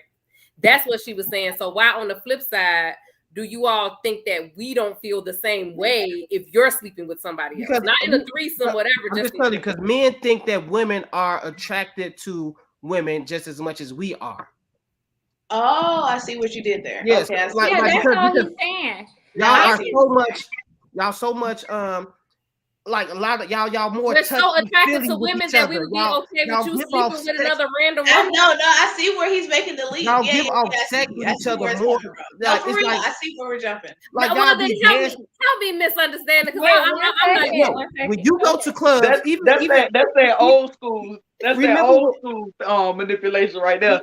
No, No, for real, because if you What's more beautiful than one woman? Two women. exactly, y'all go to the club with each other, exactly, it friends or makes whatever, sense. and I see y'all what you're dancing saying. all seductively on each other, and that slap each other on the butt. Y'all go to strip But clubs. I'm still trying to figure out where do you come into play when that it's okay for you to But go Dara, with them. but They think Dara, that we, listen, since we listen. think We're women are saying we beautiful, we want to still slap them on don't the butt. want. We still want our man to be with Exactly. another Right, that's woman. what I'm trying to figure out how that connection So come why into you play want to with be y'all. with another woman? Exactly. That's what I was gonna say. He thinks that since you can't control yourself, you slapping booty in the strip club, then you know. Oh, then that I my should female- understand why he can't Exactly. control. Yes, yes, Okay. No, I want to know why you You just see it you sometimes. doing we all come that. Just from. bring it. Okay, I see where we're going with this. All right. Okay, I think I see what you're saying. I'm No, telling you, that's that old I can school. Y'all see need to that. stop it then. but no. That's some old school discussions. I remember having them with guys in college. Yeah. We would be sitting up talking, and the guys would be like, "Oh, y'all like it too, right?" But no, You I know, can see what's more that beautiful than being you the than case. somebody that look like you, just all No, I don't touching think each y'all other. like it, but what I'm saying is, you ask why men think that. I'm telling you why. I'm not saying y'all do, but you ask why men think it's okay, and I'm telling you why, because we see the visuals that you give off, we see the interaction that you guys do with each other, so that's why we think that. I'm not saying y'all actually that's what y'all want to do, but y'all are more involved with each other than we don't go around hitting our guys on the butt and all kissing and hugging and they twerking grinding on in each the club, other, that would be because that's hilarious. not what we do. Because we know in Again, no are way, you talking shape, about or form, we threesome? want y'all to think that we're into that. But what I'm saying is, are you more so talking about that's why you guys would think we're more open to threesomes, or is that why you guys would not understand why we would be just as upset as you about you sleeping with somebody else? No, I think we would think y'all are more open to having a woman in the bedroom, and why we would oppose a man in the bedroom, because we would be like, well, you like women anyways, you don't really like a lot, you show more attention to women, so I would think like, okay, it's cool to bring a woman in the bedroom. You don't go off, you don't go to the male strip clubs. That's why he said she doesn't even want another penis, because she probably don't go look at other penises, but she probably go look at other vaginas. Yeah, my question was different though. My question is not why would men think that women would be open to it. My question is, why do men think that it's so permissible for them to do it, and it's like it's not as a big deal. Like we're supposed to be okay with y'all not necessarily having threesomes, but with y'all stepping outside of the relationship. Right. She was responding specifically to what you said about I just wouldn't even be able to wrap my mind around my wife sleeping with another. Right. But why do you think that us as women don't feel the same way? Like I would not be able to wrap my mind outside of us. Not even like I get what you're saying too. Like you guys would think we would be more open to threesomes because you think that we would be more into women generally just because of the way we interact with other women. Okay, I can see that. But knowing that we're not either into other women, or that's not something that's in that relationship, I guess what Ashley is saying is when you guys step outside of the relationship, it's like you guys don't seem to understand that the way that you feel, you don't have empathy. I'll put it that way. You don't have empathy to say, because empathy is when you can feel what another person feels. So she's saying, why don't you have empathy to say, ooh, that would drive me crazy, and then be like, ooh, that's probably driving her crazy. It's like y'all like, nah. It's like that's why we have this push for like women to be okay with sister wives, and I've been criticized for not being okay with it. You know what I mean? You saying I would lose my mind just as much as my man. Like the same way I do have empathy. That's why I don't want to do none of that stuff. Listen here. My wife already told me that she'll cheat back. I'm cool. I think when play with that subject. I think when black we ain't gotta do none of that stuff. I think when black men think of the whole sister wives and open marriage, that's what they think of. They just specifically think of the one room in the house and that's the bedroom. Right. They are not thinking about, oh, I got to provide for all these women. And then they're not thinking about, well, what if one of these women have children? These are my kids. Then what if I have kids with her and I have kids with her? And then, you know, they're not thinking about the complexities that go along with, you know, I guess, what polygamy and, you know, all of those things. They're not thinking about it. Yeah. They're not. HBO, that show. Y'all remember the show on HBO? Is it One Love? Where they did the whole Big Love. That was my show. I love that show because that's what polygamy is supposed to be: separate houses, different days of the week. Okay, not everybody all up in the bedroom in one bed. And if you've never seen the show, I strongly encourage you to watch it. It was written very well. Got some of my favorite actor, the dad, because he played in a couple of films that I like. I think I liked that show. Mm-hmm. Yeah, I'm trying to think of the two of the wives. The one wife who had the long blonde hair, I loved her. Mm-hmm. But they really tapped into church. Yes, they tapped into the complexities of polygamy, the part that they don't really talk about, because I think in Black culture, a lot of these Black men, they don't think it all the way through. Right. You know, this guy was like, he was financially able. You know, the kids went to good schools. They lived in a certain type of community. Mm-hmm. I like how the women have to both sit down and agree. When he tried to bring the third lady in, they both sat down and agreed to agree, like, okay, well, we gonna let her into the family or not.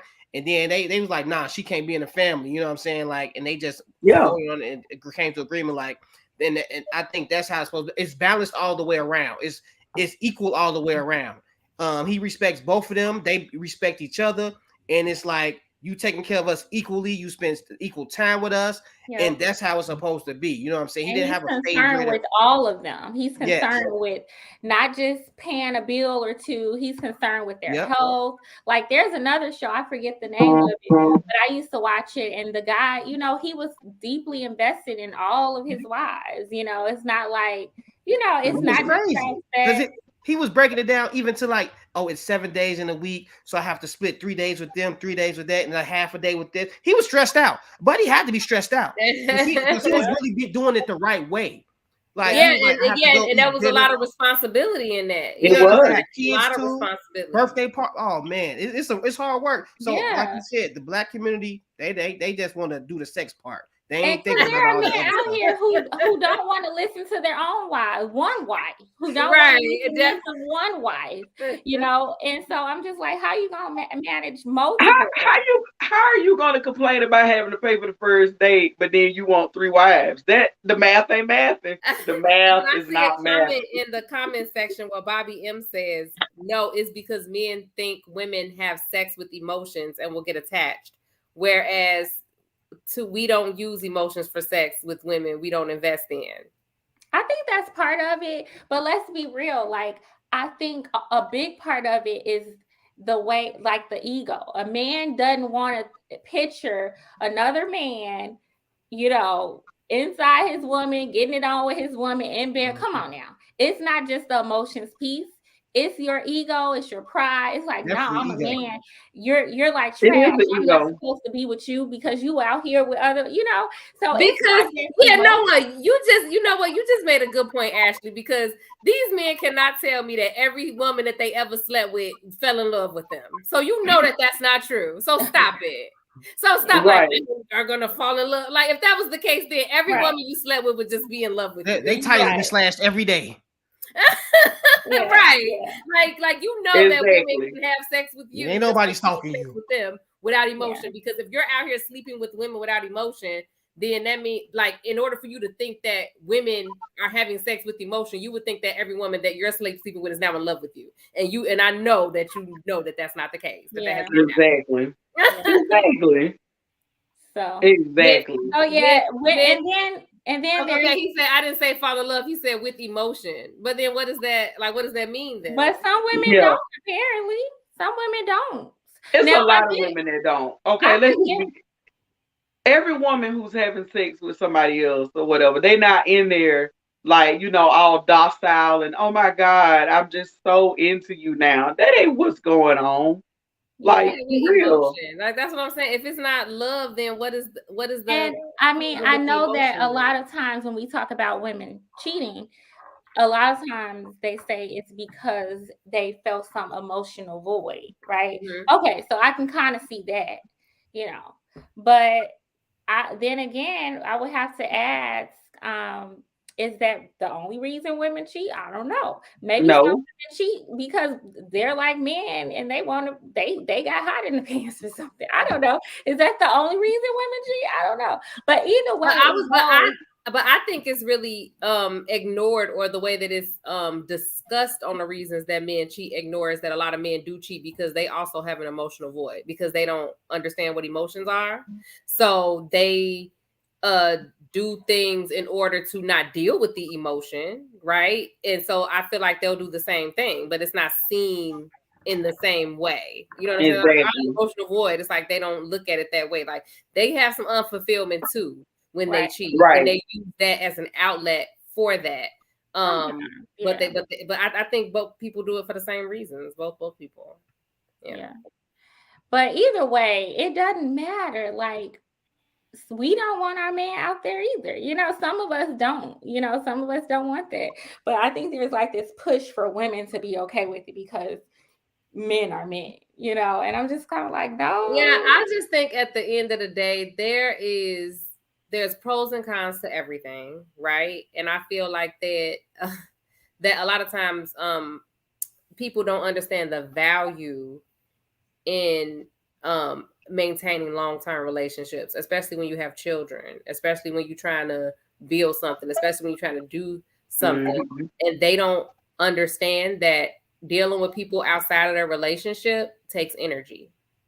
And when you are taking energy and time and attention or whatever outside of your relationship, it can be damaging to their relationship. Whether it's an open relationship, no matter what it is, we don't have an infinite amount of energy as human beings. So something is going to lack somewhere. So the fact that people think that they can just take some energy and put it over here and it not be felt in their household, it's going to be felt, like, regardless. So I just feel like people don't pay enough attention to that. Yeah. Yeah.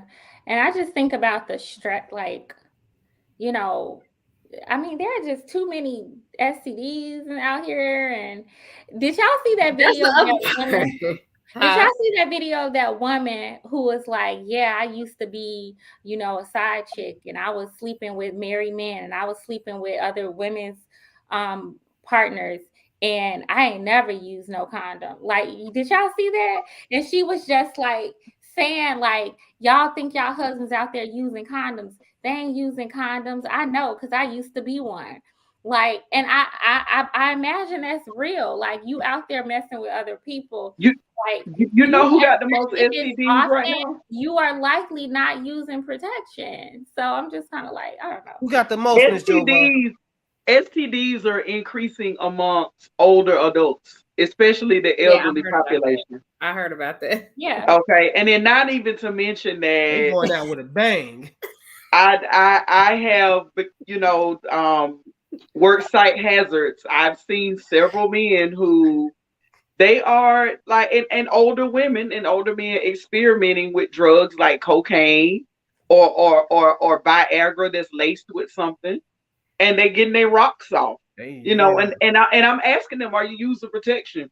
Oh, I'm such and such years old. I ain't out there. Right. They say, yes, you are. You're not if you're not sleeping with your spouse, who you sleeping with?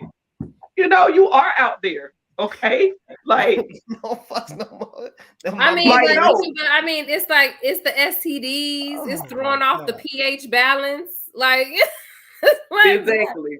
And then what if you get another woman pregnant? Then you got more kids coming into the picture. Like, I don't understand how men could just think we supposed to just be okay with it. Like, but my thing too is just by having that. Like, to me, it's kind of like breaking down the defenses of your household. Because it's like now you're giving someone else a segue into your house, and that goes for a woman or a man that's doing that, because you can get your partner harmed doing that, you know, and like they ain't even got nothing to do with it. Like that's the craziest thing to me. Like oh my God, like I could not imagine minding my own business and some lady just run out and just start beating on me or something. Like that is like crazy to me. Like I don't have nothing to do with this. Like what is going on? You know, like people get mad, like they start wanting the person, then they get jealous of the spouse, and now they want to like come and do some harm to them. Like that's crazy to me. It's funny themselves to that. And then you have the men who are, oh my God, child support is so ghetto. Well, you know what else is ghetto? When you whip your penis out and you whipping it all around the world without no protection, or you just choosing to sleep with whoever, you know. And then you get on platforms and you talk about how Black women are just so ghetto. And I remember telling somebody earlier this week, it's so funny how ghetto she is now, but when y'all were tangled in the sheets, she was the best thing since sliced bread and was fulfilling your fantasies. But now she's ghetto. I don't help me understand. Oh no, that just goes back to show me how deeply ingrained in society to a certain extent women as property and objects are. Because I see those stories, especially of like men who will like have their wives, have their family and stuff, and then they'll get this side woman. So mind you, they walking around, they lying to their wife, they doing this, they sneaking out, it's all cute and fun, and they with this woman telling her whatever. Then she gets pregnant. Now they will literally off this woman. Yep. Like trash. You see, like it's like, hold on. So it's not only are you cheating on your wife, doing all this other stuff with this person, it was all cute and fun and funny and cute, and you bringing this other person into the situation, then they're so disposable that you gonna off them because you was sleeping with them, because you was doing something you ain't had. Like it's like crazy to me. Like this, that's the mindset. And she crazy. She crazy. She ain't got no sense. And you know, like just something that could be disposed of. Like, right. You're a nuisance now. You've become a liability now. I told my wife if I ever did that, I'm not coming back home. All right, y'all. We gotta wrap it up. That's a good way to end. Just keep driving. Okay, Darnell. She called me. You burnt me. Ooh. I'm just gonna keep driving. There's no telling what she about to have, what type of payback she about to get on me. If she stayed with me after that, I couldn't sleep. That's funny. My husband say the same thing. My husband be like, it ain't even worth it. My husband like, it ain't even worth it. That just you hurt your wife, and you about to really trust that she forgave you, and you about to sleep in the same house with her? Can you really do that? These dudes are crazy. This how you gonna be sleeping for the next 25 years. This how you gonna be eating for the next 25 years. You let your kids talk to you like whatever. You be like, Daddy, shut up. You can't even discipline the kids because you already know you about to get checked. Now don't say nothing to her. Will this be the day? Are you going around burning food? You burnt me. Remember that? Oh no, you would know. Would this be the day she throw the grits at me or put something in the grits? Would this be the day? You cannot stay with a woman after you do that. Y'all are funny. All right, y'all. We gonna wrap it up. I had a fun show. It was a good show. Yeah, it was good. Yeah. I had fun. Y'all have to hit that subscribe button, all right? And you have to share if you are watching. Go ahead and share. Thank y'all for watching. Thank you for everybody who commented. We hear you, Bobby. Kimberly, thank you so much. Tawana, everybody who watched and commented. Thank you all. You got to share. Let people know about the ladies' room, y'all, and what's going on in the ladies' room. We also have some clubhouses. All right. We got Cannon Hill coming to you every third Mondays at 7 p.m. Eastern. All right. Check her out. We also have Mrs. Understanding, Real Talk with Raven on Clubhouse every fourth Monday, so the last Mondays of the month at 7 p.m. Eastern. And we got Jovo, a convo with Jovo. All right, you can talk to our very own licensed therapist and drug abuse counselor every second Thursday at 8:30 p.m. Eastern. Stay tuned for me, and hopefully we'll get Darn on board too with his own little spotlight too. The Darnell Show. But follow us on our Facebook page. It's the Ladies Room Podcast group chat. All right. So you can stay up to date and continue the conversation. All right. But I have fun. We appreciate y'all. All right. All right. Peace. Good night.